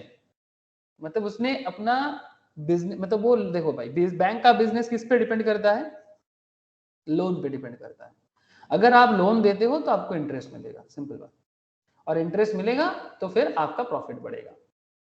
कोई भी बैंक का बिजनेस, अगर आप यही लोन, क्वालिटी लोन अगर आप ढूंढ नहीं पाते, ठीक है, गलत लोगों को लोन देते हो, जिसका जो लोन रीपे नहीं करेगा या फिर जिसके बिजनेस पे दम नहीं है। अब अगर ऐसे बिजनेस को लोन प्रोवाइड करोगे तो बिजनेस में तो प्रॉब्लम होगा ना sir. It's a genuine fundamental concept. चाहे ब्रांड देखने में कितना भी सुंदर हो फर्क नहीं पड़ता, ब्रांड देखने में कितना भी सुंदर हो फर्क नहीं पड़ता, लेकिन ब्रांड देखना एक चीज होता है और ब्रांड के अंदर का बिजनेस का क्वालिटी अलग चीज होते हैं। आज नहीं तो यस बैंक रिगार्डिंग देखो सर, कोई फाइनेंशियल एनालिस्ट मार्केट का इसके बारे में कुछ कहना नहीं चाहता है करेंटली, बिकॉज इसके बिजनेस में जो सिचुएशंस है अभी भी सब नेगेटिव में है सब कुछ। अभी तो स्टेट बैंक और गवर्नमेंट आरबीआई के कारण स्टेट मतलब यस बैंक करेंटली अपने आप को थोड़ा बचाने का कोशिश कर रहा है, ठीक है। अभी बच जाएगा बिकॉज इंडिया में बैंकिंग सिस्टम फेलियर होने नहीं देगा, ये मैं आपको बताता हूँ। बैंक तो बच जाएगा, फ्यूचर में इसका बिजनेस अभी बहुत देरी है, इसका बिजनेस में क्या होगा मेरे हिसाब से लॉन्ग टर्म में बहुत दूर जा सकता है और जाएगा, लेकिन point is very simple sir. लेकिन अगर आप करेंट बिजनेस का पीएल देखो, इसका पीबीआईटी देखो, देख सकते हैं क्या 18 तक बिजनेस सही था, 18 तक बिजनेस सही था, पर 19 अनवर्ड्स देखो क्या गलती कर दिया, 20,000 करोड़ का लॉस। अभी थोड़ा लॉस बैक कैसे हुआ, वो थोड़ा कैपिटल इनपुट हुआ ना सर, तो कुछ लॉस को रीपे करके रिकवरी किया गया है, जो लोन वगैरह रीपे करके अपना लॉस को कम दिखा जा रहा है। तो अभी 4,000 करोड़ के आसपास का नेगेटिव है, तो देखने में अच्छा लग रहा है करेंटली। नेट इनकम देख सकते हो आप, 16,000 करोड़ का लॉस था लास्ट ईयर, अभी 3,400 करोड़ का लॉस है, ठीक है। तो ये भी कुछ कम नहीं है, और ऊपर से बैंकिंग बिजनेस है, स्लो ग्रोथ होता है, ऐसा नहीं कि अचानक से एकदम लाखों करोड़ का प्रॉफिट हो गया। गलती कर दिया था ऐसे ऐसे बिजनेस को, बिग बाजार जैसे बिजनेस, जी जैसे कंपनी को जिसका ग्रोथ स्टेज नहीं था बिजनेस में। सिर्फ ब्रांड पे नहीं जाना है भाई, जी का करंट मार्केट भी देखना चाहिए, जी का करंट बिजनेस ऐसा सच नहीं है। बिग बाजार का बिजनेस खराब हालत में था, तभी उसको लोन का जरूरत था, लेकिन क्या बिग बाजार के बिजनेस का फंडामेंटल बहुत अच्छा था, वो चूक हो गया सर यस बैंक से, वो चूक हो गया, वहीं पर इन्होंने प्रॉब्लम में फंसा, और इसी के कारण इनके बिजनेस में प्रॉब्लम आ गया था। ऐसे एसेट लायबिलिटी सिचुएशंस भी आप चेक कर सकते हो, यू कैन सी हियर। इसका करंट लायबिलिटी देखो, करंट लायबिलिटी चेक करो sir, 1,62,845 crore, 1,62,845 crore. Last year था 1,05,311 करोड़। करंट लायबिलिटी इंक्रीज हुआ है सर, नॉन करंट में थोड़ा सा डिक्रीज हुआ है, 1,30,000 करोड़ से 77,000 करोड़ का। एक बात अच्छा है कि लॉन्ग टर्म एसेट्स जो है 2,44,000 का है, ये अच्छा बात है, बट करंट एसेट्स का हालत अच्छा नहीं है। करंट एसेट्स देख सकते हो 29,000 करोड़ का एसेट है इसका। अब फुल्ली डिपेंड करता है कि यस बैंक अपने बिजनेस को किस तरह से फिर से मतलब बेसिकली रिज्यूम करता है प्रॉपर वे में, बैंकिंग बिजनेस का जो मेन चेहरा था वो किस तरह से होता है, ये सब देखना है। जो लोग, हाँ बोलो सर, कोई कुछ कहना चाहते हो लग रहा है। जो है इसका स्थिति अभी खराब है, लेकिन ये डूबने वाला सब नहीं है इसका, तो कोई एक्वायर या तो बिजनेस तो आगे बढ़ेगा, टाइम लगेगा इसमें। हाँ टाइम लगेगा सर, ऑब्वियसली डूबने वाला नहीं है, बिकॉज मैं बोला ना आरबीआई बचा लेता है हमारे देश में बैंक को नॉर्मली। आरबीआई है, एसबीआई है, दोनों टेक ओवर करके मार्च होकर कोई दूसरा बैंक नहीं है। यस सर, बिजनेस डूबेगा नहीं, लेकिन बिजनेस का ग्रोथ अभी बिजनेस पे डिपेंड करता है कि भाई यस बैंक पैसे कमाने में। हाँ टाइम लगेगा, एग्जैक्टली तो आप समझ रहे हो ना सर। मतलब सिर्फ लोन देने में ही बात नहीं बन जाता, लोन देने में बैंक के लिए लोन देना क्या है, एसेट है ना। बैंक अगर मार्केट में लोन दे देगा तो बैंक के लिए गुड लुकिंग है। जैसे यस बैंक का जो मार्केट में लोन है वो उसका क्या है, वो उसका रिसीवेबल्स है। यस बैंक के मार्केट में बहुत ज्यादा लोन दिखाएगा, मतलब उसने लोन दिया है, वो उसका एसेट्स है, एडवांस देके रखा है, मतलब वो उसका एसेट्स है। तो ज्यादा ऐसे एडवांस देखना it's looking good, but look attractive, क्या जेन्युइनली अट्रैक्टिव है, क्या उसको सारा का सारा पैसा सच में मिलेगा, जिनको लोन दिया है क्या वो सच में रीपे कर पाएगा इंटरेस्ट के साथ, ये सब सवाल आपके मन में चलना चाहिए सर। तो यही सब सवाल को चेक करते हुए इन्वेस्टमेंट करना, मतलब ये अंधेरे में तीर मार के कहीं कबार लग सकता है, बार बार तो नहीं लगेगा ना। तो जैसे उस दिन क्या बोलते हो अपना क्या बुमराह, जसप्रीत बुमराह क्या छक्का लगाया, मोस्ट प्रोबेबली एंडरसन को या फिर कोई अच्छा बॉलर कोई लगाया था, क्या छक्का लगाया, एक पुल मारा, ये सॉरी शॉर्ट बॉल में एक मारा, क्या गजब का मारा, देखने में मजा आ गया। क्या रोज रोज कर सकता है बुमराह, नहीं सर, वो एक दिन हो गया, ठीक है। तो it's a company offering attractive but not sustainable credit to suppliers to push sales, it's not a good sign. अगर आप एमरन में देखो 9-10 से लेके 13-14 तक 1464 करोड़ के आसपास का इसका नेट सेल्स था, वहां से इसका सेल्स 3403, गुड साइन, सेल्स बढ़ा है इसका। तो सेल्स बढ़ने के साथ साथ रिसीवेबल्स का भी सिचुएशंस देखो, मतलब पॉइंट देखो सर, वेरी इंटरेस्टिंग फैक्ट है। ऐसे ये एकदम, ये क्यों लिया गया, बिकॉज ये बहुत स्टैंडर्ड कॉन्सेप्ट है, मतलब ये तो 9-10 से लेके अभी अमेरन का थोड़ा सिचुएशन अलग है, आप रिसेंट चेक कर सकते हो। 9 डे से लेके 13 14 या 14 15 तक का जो डेटा आपके पास यहाँ पर है, it's a very standard situation. Company का सेल्स बढ़ा है तो उसका रिसीवेबल्स भी बढ़ा है ऑब्वियसली, 450 242 से लेके 452, but receivables by net sales, मतलब कितने नेट सेल्स का कितना परसेंटेज रिसीवेबल्स में जाता है। अगर आप 100 रुपया का टोटल सेल करते हो, उसमें से कितना पैसा आपका रिसीवेबल्स में पड़ा रहता है, मतलब क्रेडिट में पड़ा रहता है।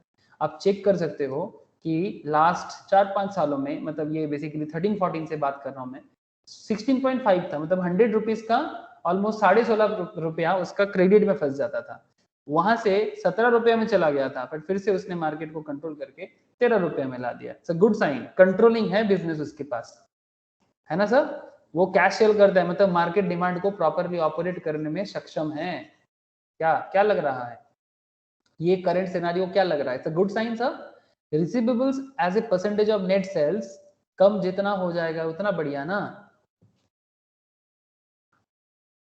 अरे बोलो सर, हाँ या ना? हाँ सर। हाँ, सभी को समझ आ रहा है? सुबह, रोशनी बोलो, विक्रांत समझ आ रहा है कि नहीं? Okay, sir. Yes, sir. The company has shown stability here. From the table above, we can conclude large part of their share sales is not really backed by receivables, which is quite encouraging. मतलब अगर cell का बहुत बड़ा हिस्सा receivables के through से है तो ये बहुत चिंता का बात है। In fact, just like the inventory number of days, the receivables as percentage of net sales has also showed sign of decline, which is quite impressive. मतलब जो रिसीवेबल्स नंबर ऑफ डेज भी, मतलब कितना दिन छोड़ छोड़ के आपको पेमेंट मिलता है, ये जितना कम हो जाए उतना बढ़िया। जैसे जब दूसरे को पेमेंट करने का बात होता है ना, 2 पॉइंट होता है, एक होता है क्रेडिटर को पेमेंट करना और एक होता है डेटर से पैसा लेना, है ना सर। एक होता है क्रेडिटर को पेमेंट करना और दूसरा होता है डेटर से पैसा लेना। आप क्या चाहोगे? क्रेडिटर को जल्दी देना चाहोगे?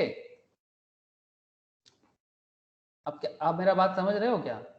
Creditor period and debtor period, obviously creditor को जल्दी नहीं देना चाहते। सपोज आपका जो भी बिजनेस हो, आप क्रेडिटर को पेमेंट करते हो 100 डेज बाद से फॉर एग्जांपल, और डेटर से लेते हो कितना दिन बाद? सपोज आप डेटर से लेते हो 50 डेज या 80 डेज बाद, तो it's a good sign for you. कोई भी इंसान लोगों को देने के टाइम पे देरी करके देना चाहता है, बट खुद का बारी जब आता है वो जल्दी लेना चाहता है, और ये गुड साइन। अब ये किस पे डिपेंड करेगा बिजनेस का? आपका गुडविल पे डिपेंड करेगा, आपके ब्रांड पे डिपेंड करेगा, आपके बिजनेस क्वालिटी पे डिपेंड करेगा कि भाई डेटर अगर आपको पेमेंट नहीं करेगा तो फिर उसको आप प्रोडक्ट नहीं बेचोगे, सिंपल बात है। तो आपका कलेक्शन पीरियड जल्दी है, बट आप लोगों को जो पेमेंट करते हो वो देरी में करते हो। तो ये आपका एक तरह का पावर है, ये आपका एक तरह का पावर है कि हम पेमेंट देरी से करते हैं। तो आपके पास क्या होता है ना, पेमेंट देरी से करो, लोगों से जल्दी लो, तो इसमें आपको बेनिफिट ये चीज का हो जाता है कि हाथ में बिजनेस करने के लिए जो वर्किंग कैपिटल है ना, वर्किंग कैपिटल का फ्लो बढ़ता है, और वर्किंग कैपिटल का फ्लो बढ़ता है ना, तो बिजनेस में इन्वेंट्री लेवल, सेल्स लेवल सब कुछ बनाने में बड़ा सुविधा होता है। यही होता है सर, ये हार्डकोर फाइनेंस का यही चर्चा होता है कि आप किस तरह से मेंटेन कर पा रहे हो, और उस पर आपका बिजनेस, अपना बिजनेस का डिमांड सब कुछ डिपेंड करता है। बड़े से बड़े कंपनी को मुश्किल में डाल देता है सर, ये कोई छोटा मोटा बात नहीं है। वेट कर जाओ, टाटा मोटर्स अभी चर्चे के लिए आने वाला है सर।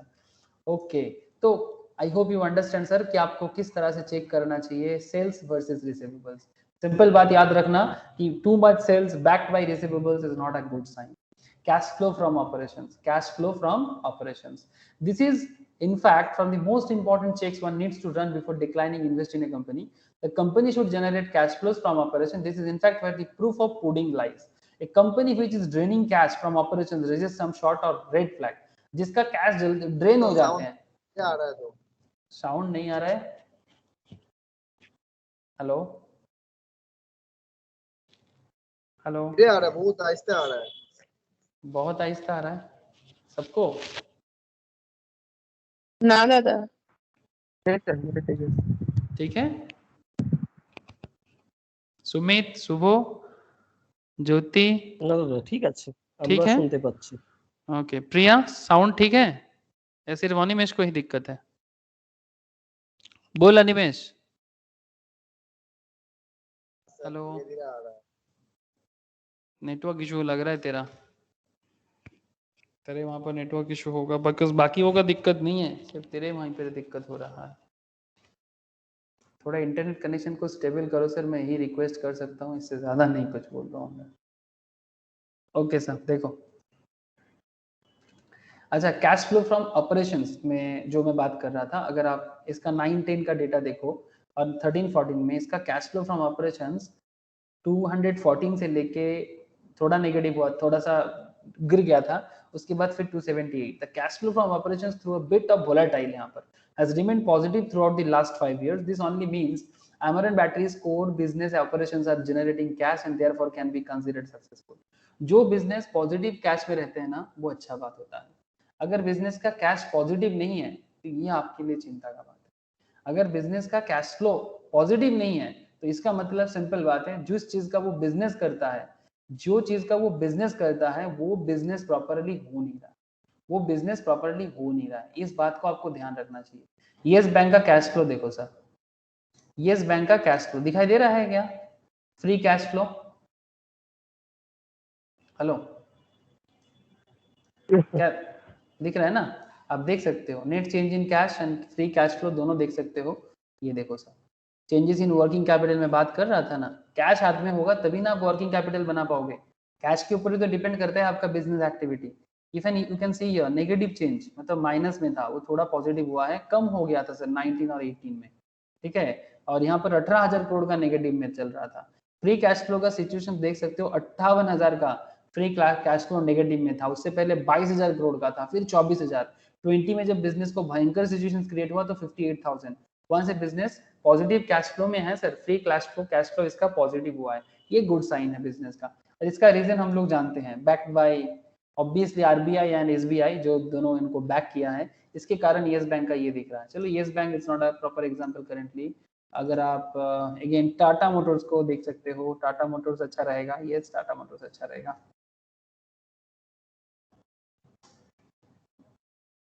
टाटा मोटर्स का देख सकते हो, इसका कैश फ्लो अच्छा रहेगा मेरे हिसाब से, बट रिसेंटली थोड़ा क्रंच में है कंपनी। टाटा मोटर्स का कैश फ्लो यस देखो सर, दिखाई दे रहा है क्या? बिजनेस को प्रॉब्लम था, बिजनेस को प्रॉब्लम था, ठीक है। ये देखो सर, माइनस 11,000 करोड़ का नेगेटिव, 16,000 करोड़ का नेगेटिव, 20 में बिजनेस कवर किया 3,000 करोड़ का नेगेटिव, फिर 8,795 8,795 में पॉजिटिव में आया।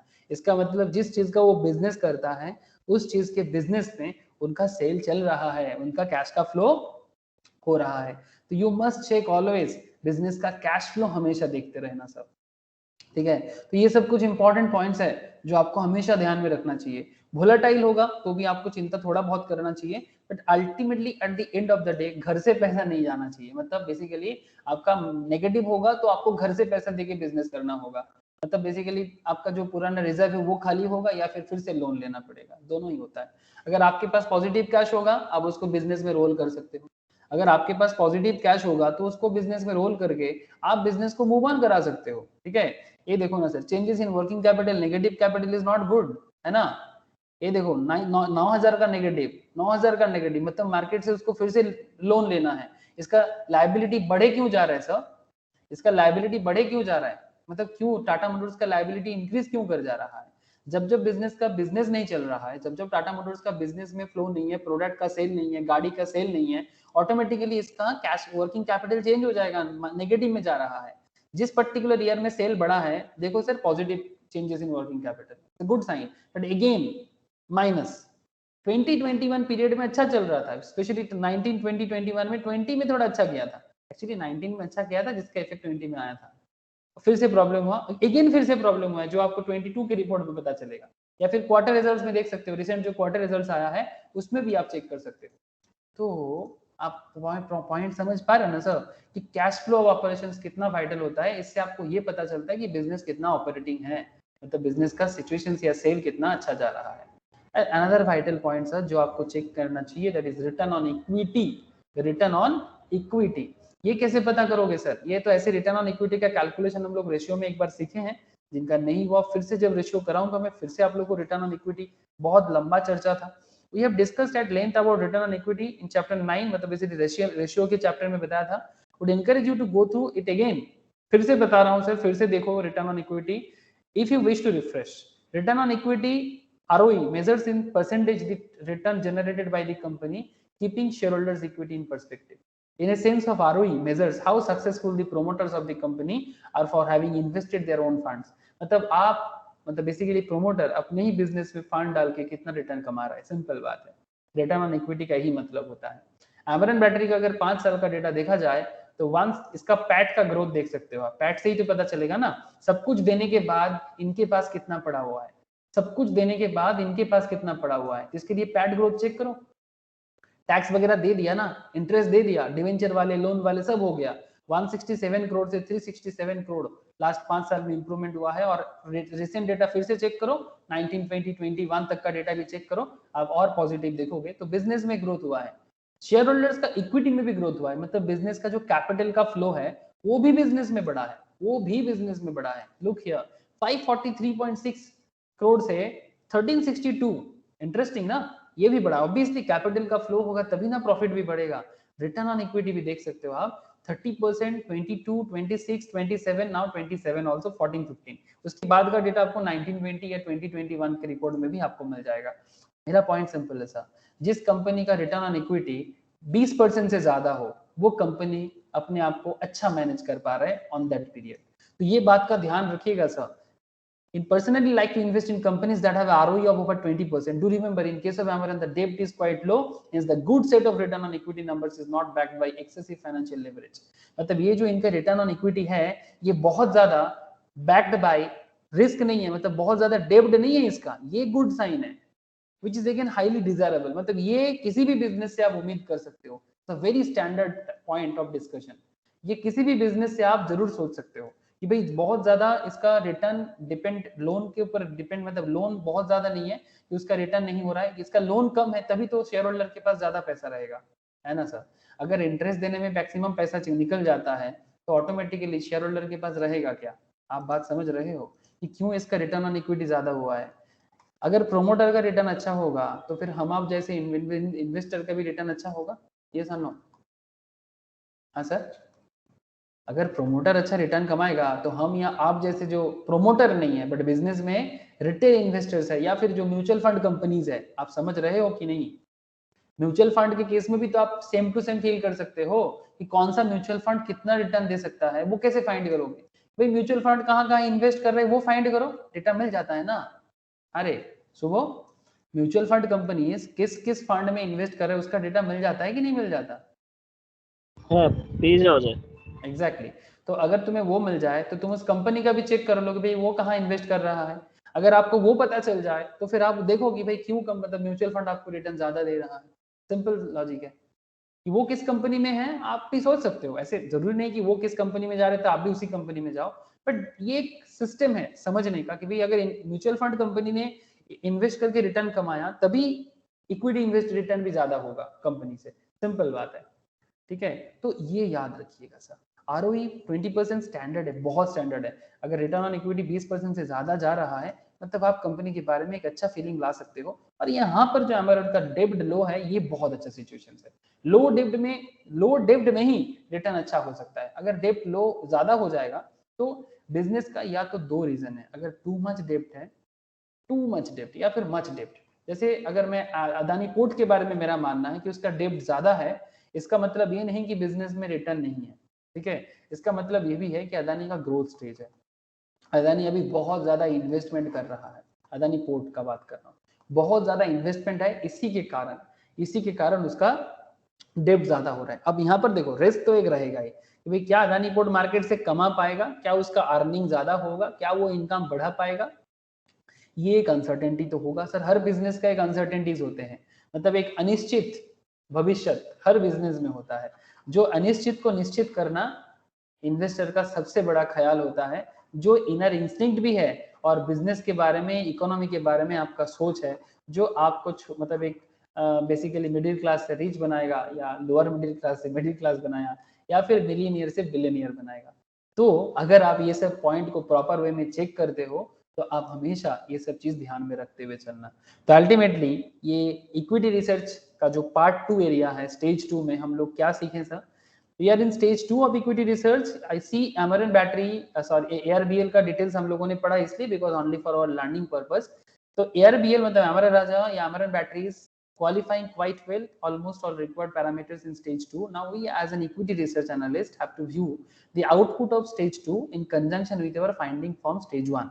तो stage 1 में क्वेश्चन आता है कि क्या क्या देखना चाहिए. stage 2 में checklist, okay, which deals with understanding the business. If you are able to develop a comfortable opinion based on facts after these two stages, then the business surely appears to have investable grade attributes and therefore worth investing. अब ये stage 1 and stage 2 जो हम लोगों ने अभी पढ़ के आया इक्विटी रिसर्च में, जो लोग दोनों क्लास कर चुके हो उनको पता चल गया होगा कि स्टेज 1 में क्या होता है और स्टेज 2 में क्या होता है. नाउ एक इंटरेस्टिंग फैक्ट है कि कंपनी में इन्वेस्ट करना चाहिए कि नहीं करना चाहिए, ये दोनों स्टेज आपको बताता है. बट थर्ड स्टेज आपको क्या बताता है? थर्ड स्टेज आपको ये सिखाएगा कि कौन से दाम में खरीदना चाहिए. However, before you go out and buy the stock, you need to ensure the price is right. The price is right. सही दाम में खरीदना. This is exactly what we do in stage 3 of equity research. तो हमारा जो next class का चर्चा रहेगा अभी खत्म नहीं हुआ, बिकॉज मैंने टाटा मोटर्स के बारे में चर्चा करना है. मेरा कहने का मतलब बहुत सिंपल है सर कि स्टेज 3 में हम लोग ये चर्चा करेंगे कि कौन सा दाम में लेना सही होता है स्टॉक को. मतलब अगर सच में आपको प्रॉपर रिटर्न कमाना है इन्वेस्टमेंट करके, तो which is the right price point, जो हमारा नेक्स्ट चर्चा रहेगा. बट स्टेज 1 स्टेज 2 हमें ये तो सिखा दिया इन्वेस्टमेंट करने लायक है या नहीं है, जो स्टेज 1 एंड स्टेज 2 में आपको पता चला. मतलब stage 1 of equity research and stage 2 of equity research, ये आपको ये बता दिया कि भाई इन्वेस्टमेंट करने लायक है कि नहीं, बट सही दाम में लेना है कि नहीं वो आपको देखना पड़ेगा, जो इक्विटी रिसर्च पार्ट 3 में सीखेंगे. ठीक है, लेकिन आई होप यू अंडरस्टैंड सर, हम लोग दोनों रिसर्च पॉइंट में क्या क्या सीखे आपको समझ में आ गया होगा. मैं एक बार रिकॉल कराता हूँ sir. Limited resource of equity research, because limited resource क्यों? बिकॉज हम लोग इंडस्ट्री में डायरेक्टली नहीं होते. We are not like mutual fund या फिर इंस्टीट्यूशनल इन्वेस्टर्स जो बोर्ड में मेंबर्स बन जाते हैं. हम लोग जैसे रिटेल इन्वेस्टर्स किसी बोर्ड का मेंबर्स नहीं बन पाते.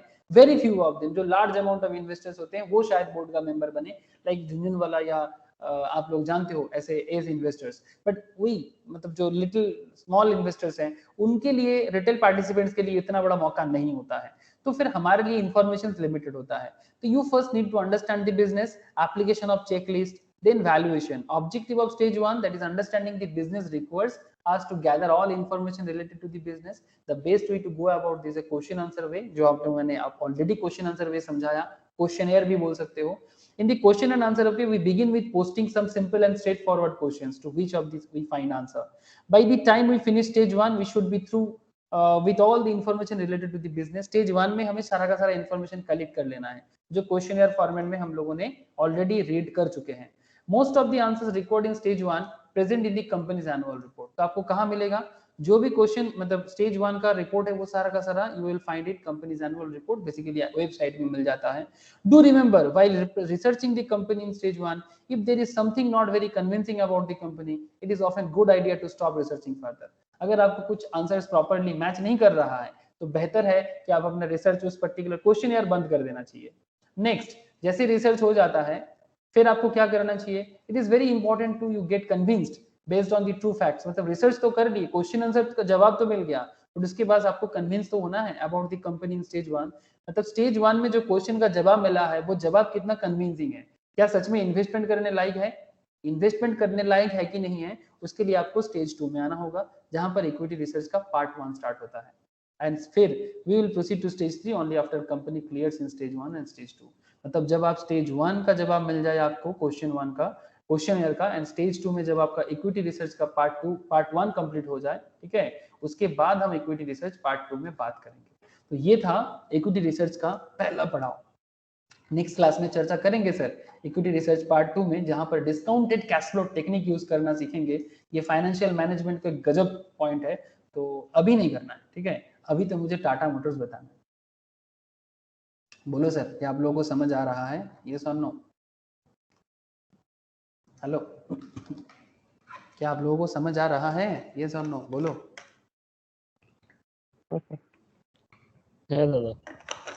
ओके, तो इक्विटी रिसर्च पे ही मैं टाटा मोटर्स को थोड़ा रिसर्च कर रहा था कि टाटा मोटर्स में क्या प्रॉब्लम हुआ. ऐसे तो कुछ डेटा मैंने आपको अभी अभी दिखाया पढ़ाते पढ़ाते, तो मैं बस आपको एक समरीटिकल कुछ पॉइंट बताना चाहता हूँ टाटा मोटर्स के बारे में. अगर किसी का होल्डिंग है तो वो भी इसके बारे में जरूर सोचना, और जिसने फ्यूचर में टाटा मोटर्स फिर से लेने के लिए सोच रहा है उनके लिए भी काम आएगा.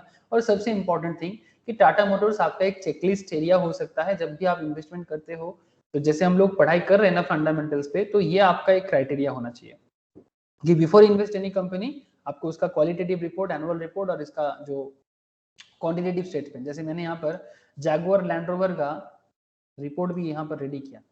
आप लोग जानते हो sir, Jaguar Land rover Tata motors का जो इनकम होता है ना सर, उसका almost 70 to 80% return Jaguar Land Rover से आ जाता है। ठीक है, तो यहाँ पर जैगुआर लैंड रोवर का एनुअल रिपोर्ट भी मैंने यहाँ पर रखा है। आप लोग चाहोगे तो मैं 1920 का रिपोर्ट भी शेयर करूंगा। यहाँ से आपको बहुत इंटरेस्टिंग डेटा मिलेगा सर। ठीक है, बहुत इंटरेस्टिंग डेटा मिलेगा टाटा मोटर्स के बारे में। तो ठीक है, बट बिफोर दैट थोड़ा मैं समरी करके ही आपको बताता हूँ। तो Tata Motors just came out with its quarterly numbers for the new financial year and was it disappointing because revenue was down 25% compared to the last quarter. Last quarter में Tata Motors जबरदस्त profit किया था, वो भी company अभी इस बार क्या हुआ कि कंपनी का 4,400 करोड़ का लॉस हुआ है, एंड जिसके कारण टाटा मोटर्स डाउन हुआ है। मैं आपको अभी शो करता हूँ कि टाटा मोटर्स किस तरह से डाउन हुआ है, आप देख सकते हो।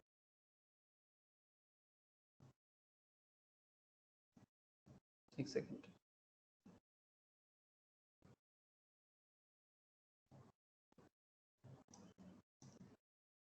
Tata Motors, yes, Tata motors का लास्ट कुछ दिनों का डाउन मूवमेंट देख सकते हो आप। ये एक दिन का है, अगर आप लास्ट 1 वीक में भी देखो थोड़ा बहुत अप डाउन चल रहा है। 1 मंथ में, यस, क्या आपको दिखाई दे रहा है? हाँ सर, क्या आपको ये एरिया शो कर रहा है सर कि किस तरह से इसका मूवमेंट में डाउनग्रेडेशन आया था? लुक हियर, दिखाई दिया क्या? हाँ सर, तो ये जुलाई के एंड पे हुआ था। जुलाई के एंड पे बेसिकली जुलाई के लगातार 2 हफ्ता से ये चल रहा था, और ये डाउन के पीछे का रीजन क्या था, जिसको मैं आपको एक्चुअली फंडामेंटल लेवल में वही बताने का कोशिश कर रहा था, मतलब करूंगा अभी, कि क्या प्रॉब्लम होता है फंडामेंटल लेवल में, एक कंपनी डाउन हो जाता है और फिर से आप क्यों हुआ, उसके पीछे का रीजन भी आपको अभी पता चलेगा कि फिर से अगस्त में लोग मतलब क्यों इसको पॉजिटिव वे में थोड़ा बहुत देखा जा रहा है। मतलब ये जो बुल और बियर या ऑप्टिमिज्म एंड पेसिमिज्म है ना, आई hope you understand sir. Bull मतलब क्या, किसी भी स्टॉक बुलिश मतलब ऑब्वियसली ऑप्टिमिस्टिक, ओके, और कोई भी स्टॉक पेसिमिस्टिक मतलब नेगेटिव, ठीक है, जो बेयरिश होता है। तो ऑप्टिमिज्म एंड पेसिमिज्म, ठीक है, ये ऑप्टिमिस्ट एंड पेसिमिस्ट, इन दोनों में प्रॉब्लम क्या है, ठीक है, और ये टाटा मोटर्स को लेके क्या खेल चला था, जिसका फंडामेंटली मैं कुछ बातें आपसे एक बार फटाफट शेयर करता हूँ। तो ये जो लॉस इसने लास्ट क्वार्टर में किया, ये जो रिसेंट क्वार्टर आया है, while most people would agree that this is no reason to celebrate, मतलब ये लॉस सेलिब्रेट करने का कोई बात नहीं है, analyst still believe the company might hold potential, but still बहुत सारे एनालिस्ट को लगता है कि कंपनी में अभी भी दम है। और इवन अगर मैं मनी कंट्रोल या पेपर टैप जैसे कंपनीज का भी देखूं, तो अभी भी देखो सर 62% के आसपास पेपर टैप टिकट टैप बता रहे हैं कि भाई 62% analyst still feel that Tata Motors अभी भी खरीदने लायक है। बट इसका मतलब ये नहीं कि आप खरीद दो, ठीक है, इसके लिए आप भी तो देखो कि आपको क्या देखना चाहिए, ठीक है, जो आप इतना देर से फंडामेंटल सीख रहे हो, आपका भी तो कुछ अपना जिम्मेदारी बनता है। Well, that's what we want to discuss in this week's fundamental analysis stock market. तो यहाँ पर स्टोरी देखो सर, टाटा का जो क्राउन ज्वेल है, let's start with domestic passenger vehicle segment. Tata basically, Tata Motors क्या है, गाड़ी बनाते हैं, आप लोग जानते हो, तो domestic passenger vehicle, there was a time not too long ago when many people believe this was going to be Tata's crown jewel, जो डोमेस्टिक पैसेंजर है sir. However, Tata Motors has struggled to gain a foothold in the passenger vehicle. Passenger vehicle में टाटा उस हिसाब से नहीं हो पाया।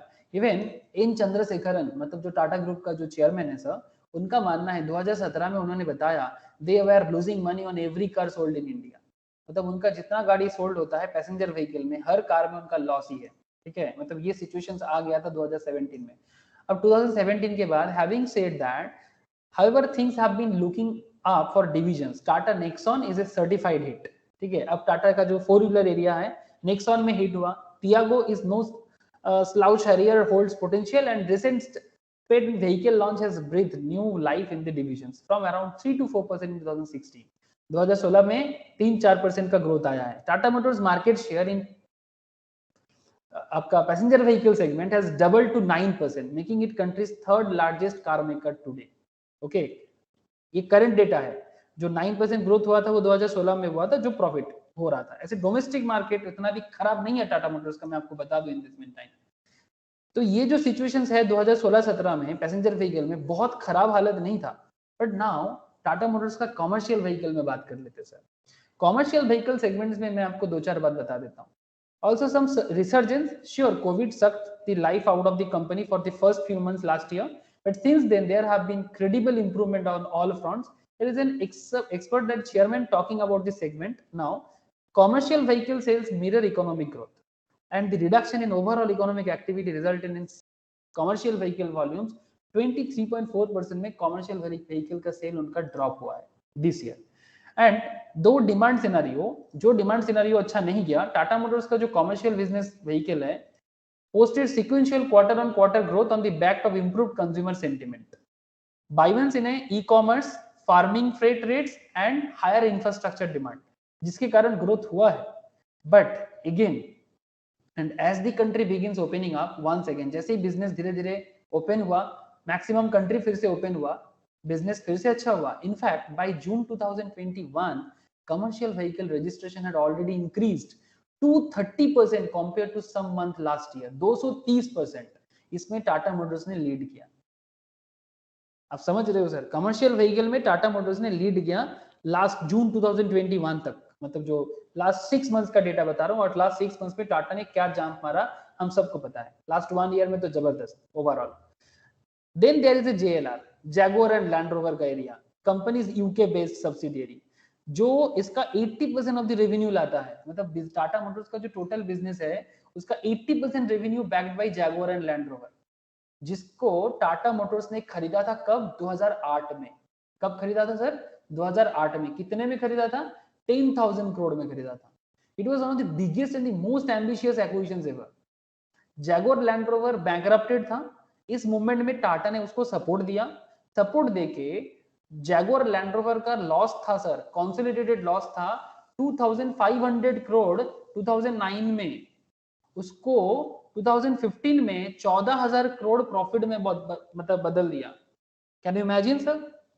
Jaguar Land rover 2009 में 2,500 करोड़ लॉस में था, कंपनी बैंकरप्टेड था, टाटा ने सपोर्ट दिया। बेसिकली टाटा ने उसको एक्विजिशंस लिया, और एक्विजिशंस करके 2015 में विद इन 6 इयर्स 2,500 करोड़ की लॉस मेकिंग कंपनी को 14,000 करोड़ 14,000 करोड़ प्रॉफिट मेकिंग में बदला। क्या आप लोगों को सुनाई दिया सर कुछ? Hello sir. Now Tata motors profit rose rather exponentially. अब ये एक्सपोनेंशियल मतलब आप समझ रहे हो, मतलब डबल हो रहा है एक तरह से। तो ये दादा हाँ बोलो। বলছি ল্যান্ড রোভার জ্যাগুয়ার কি টাটার মানে ওনার হয়ে গেছে? হ্যাঁ 2008 নিয়েছে তো, টাটা সাবসিডিয়ারি তো, ইউকে বেসড কোম্পানি। টাটা 2008 কিনেছে জাগুয়ার ল্যান্ড রোভারকে। এর একটা আলাদা গল্প আছে, বলবো। Very very interesting fact for Tata. मतलब बहुत ज्यादा पहले एक्चुअली कभी हाँ बोलो, क्या बोलो? बहुत ज्यादा इंटरेस्टिंग है। हाँ बहुत ज्यादा इंटरेस्टिंग है। एक्चुअली टाटा कभी अपना टाटा मतलब टाटा मोटर्स को सेल करने चला था, और जैगुआर लैंड रोवर बोला था इस कंपनी में कुछ है ही नहीं तो मैं इसको खरीदा क्यों। फिर टाटा ने टाटा मोटर्स को बनाया इतना बड़ा, जब जैगुआर लैंड रोवर का सिचुएशंस बैंकरप्टेड हो गया, उस मोमेंट में जाके टाटा उसको खरीद लिया। मतलब जो एक दिन टाटा को खरीदने से इनकार कर रहा था, टाटा ने उसी को जाके खरीद लिया। इट्स वेरी मतलब ऐसे सिनेमैटिक है, इट्स हाईली सिनेमैटिक, ठीक है, इट्स लाइक ए मूवी। इसके ऊपर एक मूवी बनना चाहिए मेरे हिसाब से, अगर टाटा परमिशन दे तो टाटा मोटर्स का लास्ट 10 साल का फाइनेंशियल चेक कर सकते हैं आप। रेवेन्यू उसके साथ साथ उसका प्रॉफिट का एरिया, तो रेवेन्यू जबरदस्त बढ़ रहा था सर 2018 तक 291, 273, 302, बट लॉस होना चालू हुआ 19 से। ये जो 28,000 करोड़ का लॉस, ठीक है, ये सब 1000 करोड़, ठीक है, दीज ऑल आर 1000 करोड़। ये सब 3,000 करोड़ मतलब लाख करोड़ का प्रॉफिट था, रेवेन्यू था। उसके बाद 28,000 करोड़ का लॉस, फिर 12,000 करोड़ का लॉस, फिर 13,000 करोड़ का लॉस, जो करेंट डेटा आपके सामने है। और रिसेंट क्वार्टर में फिर से ये जो 21-22 का जो रिसेंट क्वार्टर गया उसमें 4,400 करोड़ का लॉस आपको मैंने दिखाया अभी, जिसके कारण ये जो नेगेटिव मूवमेंट है अभी टाटा का फिर से। अब ये अप डाउन चलेगा, बट देन थिंग्स टूक a turn over the overs. The Brexit saga, Brexit जानते हैं आप लोग सब, इंटरनेशनल इकोनॉमिक्स है। ब्रेक्सिट मतलब sir Britain exit from European union, है ना। ये खबर आप लोगों ने सुना था 2018-19 के टाइम पे ये हुआ था, याद है किसी को? ब्रिटेन जो है वो यूरोपियन यूनियन का मेंबर था, अब वो हाँ, वो ब्रिटेन exit हो गया। यूरोपियन यूनियन से एग्जिट हो गया।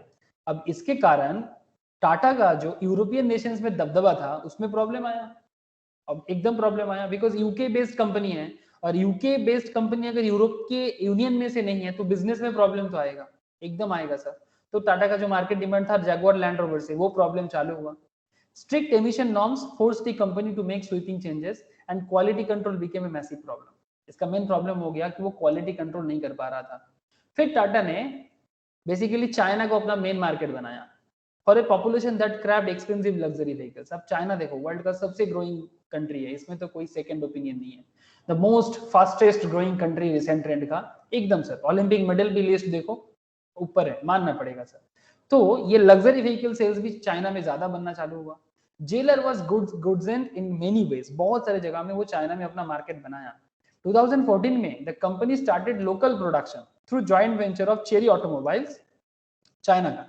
The idea was to modify the car slightly to pander to local states while simultaneously avoiding 25% tariff on imported vehicles.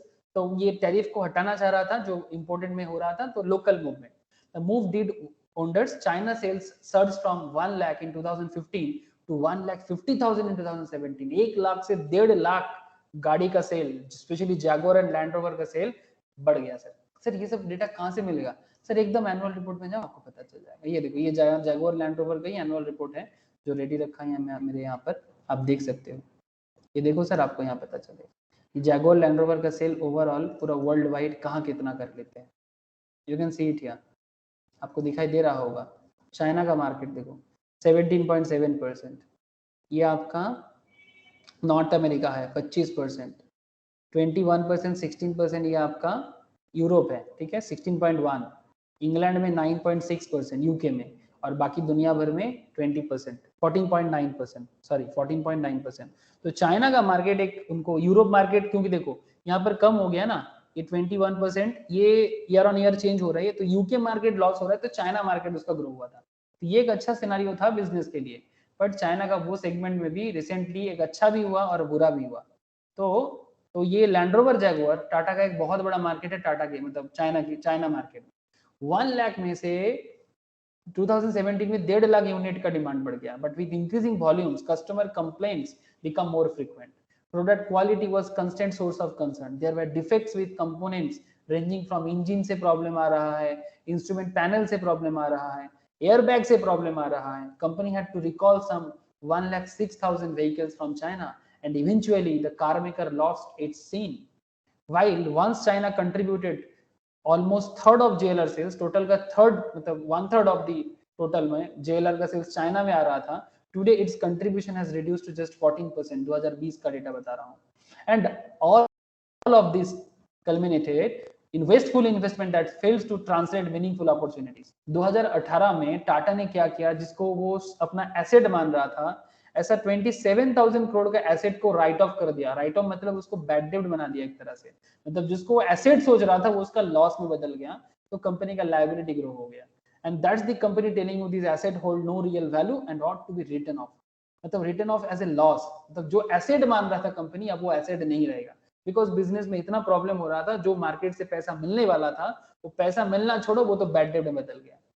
अब बैड डेब्ट में बदला मतलब बिजनेस का लॉस और लोन का रीपेमेंट देरी, तो 27,000 करोड़ का लॉस आसपास कंपनी प्रॉब्लम आ गया। यही 27,000 करोड़ 33,000 करोड़ था टोटल 11 में, और वो 21 में जाके 1.4 लाख करोड़ का लॉस में बदल गया सर।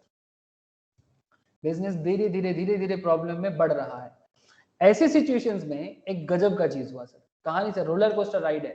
रोलर कोस्टर राइड है, आप प्रॉब्लम देखो तो समझ में आएगा कि क्या बिजनेस में प्रॉब्लम क्या होता है, which is kind of the problematic bit here, despite the fact that the domestic business is doing all right। मतलब इंडिया में प्रॉब्लम सही था, मतलब इंडिया में बिजनेस में ज्यादा प्रॉब्लम नहीं था।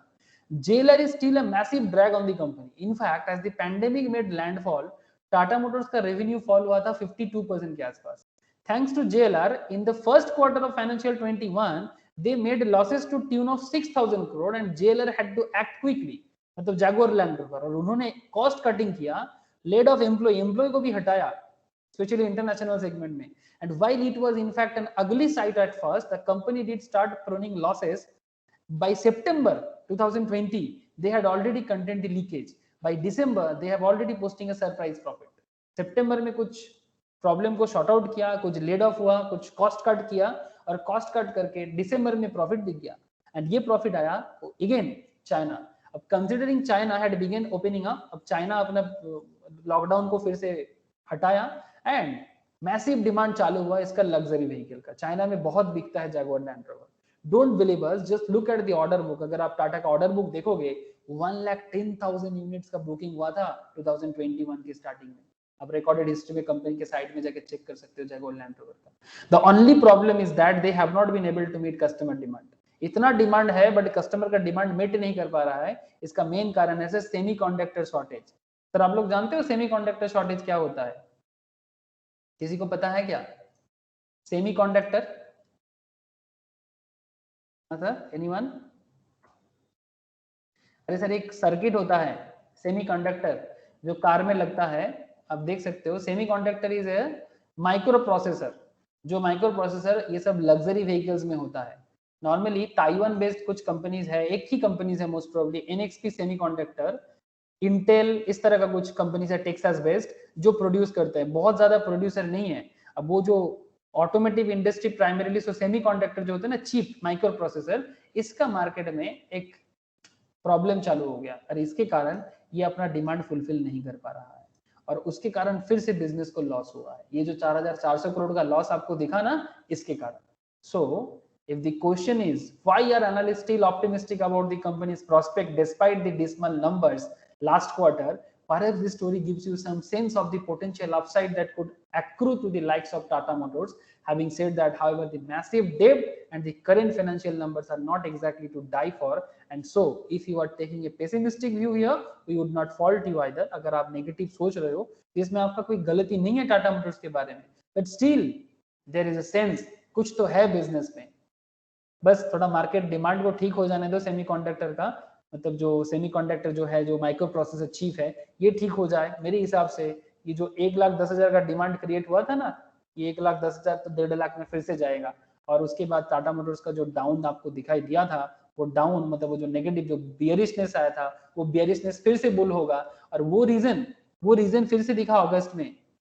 ये जो नेगेटिव हुआ था सर, आप देख पा रहे हैं ना सर? हेलो, ये जो 284 में आके गिरा था, वो फिर से देखो 284 से 300 के आसपास फिर से जाके रुका। अब ये फिर से अभी थोड़ा इस रेट में चलेगा, बिकॉज अभी तक जब तक श्योरिटी नहीं मिलता, जो लोग टेक्निकल एनालिसिस को यूज करते हो और मार्केट अप डाउन को समझने का कोशिश करते हो, सपोर्ट रेजिस्टेंस को समझने का कोशिश करते हो, उसके लिए भी मैं बता रहा हूँ sir, support resistance also depend on companies fundamental. तो करेंटली ये थोड़ा देर तक इस रेंज में जाएगा, उसके बाद ये फिर से लॉन्ग रन में छलांग मारेगा, ये मेरा मानना है। लेकिन देखो सर, आपको मैंने फाइनेंशियल्स दिखाया, आपको मैंने इनकम भी शो किया, आपको मैंने बैलेंस शीट भी दिखाया, बहुत सारी चीजें अभी भी नेगेटिव है।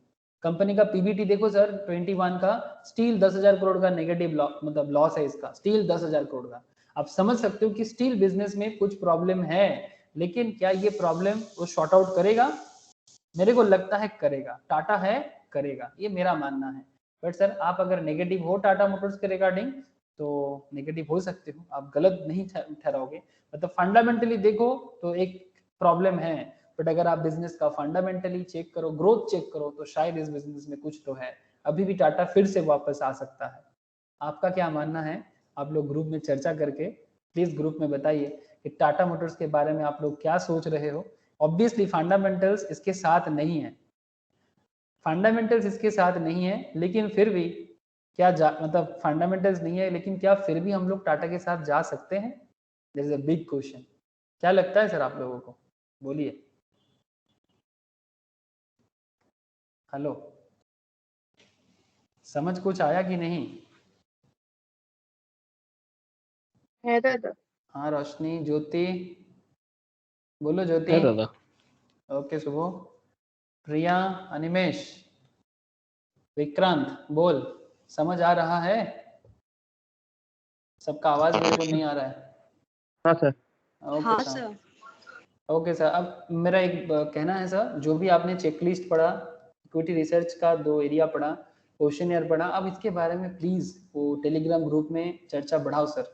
ये मैं सबको रिक्वेस्ट भी कर रहा हूँ और एक तरह से मैं ऑर्डर भी दे रहा हूँ।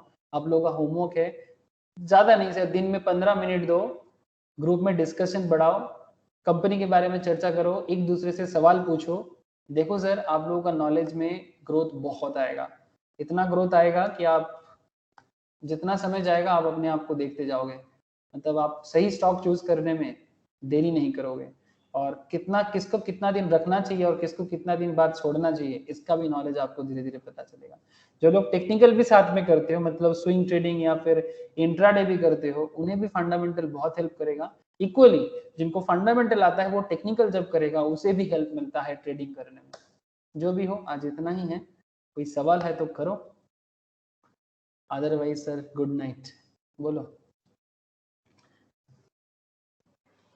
ओके सर, बाय फिर, टाटा, गुड नाइट दादा। Good night, good night. Animesh तेरा आवाज नहीं आ रहा है, ओके बाय सर। हाँ सर ठीक है, गुड नाइट। बस सर, ओके गुड नाइट दादा। Okay, good night, good night, bye sir. Bye sir, bye, Tata.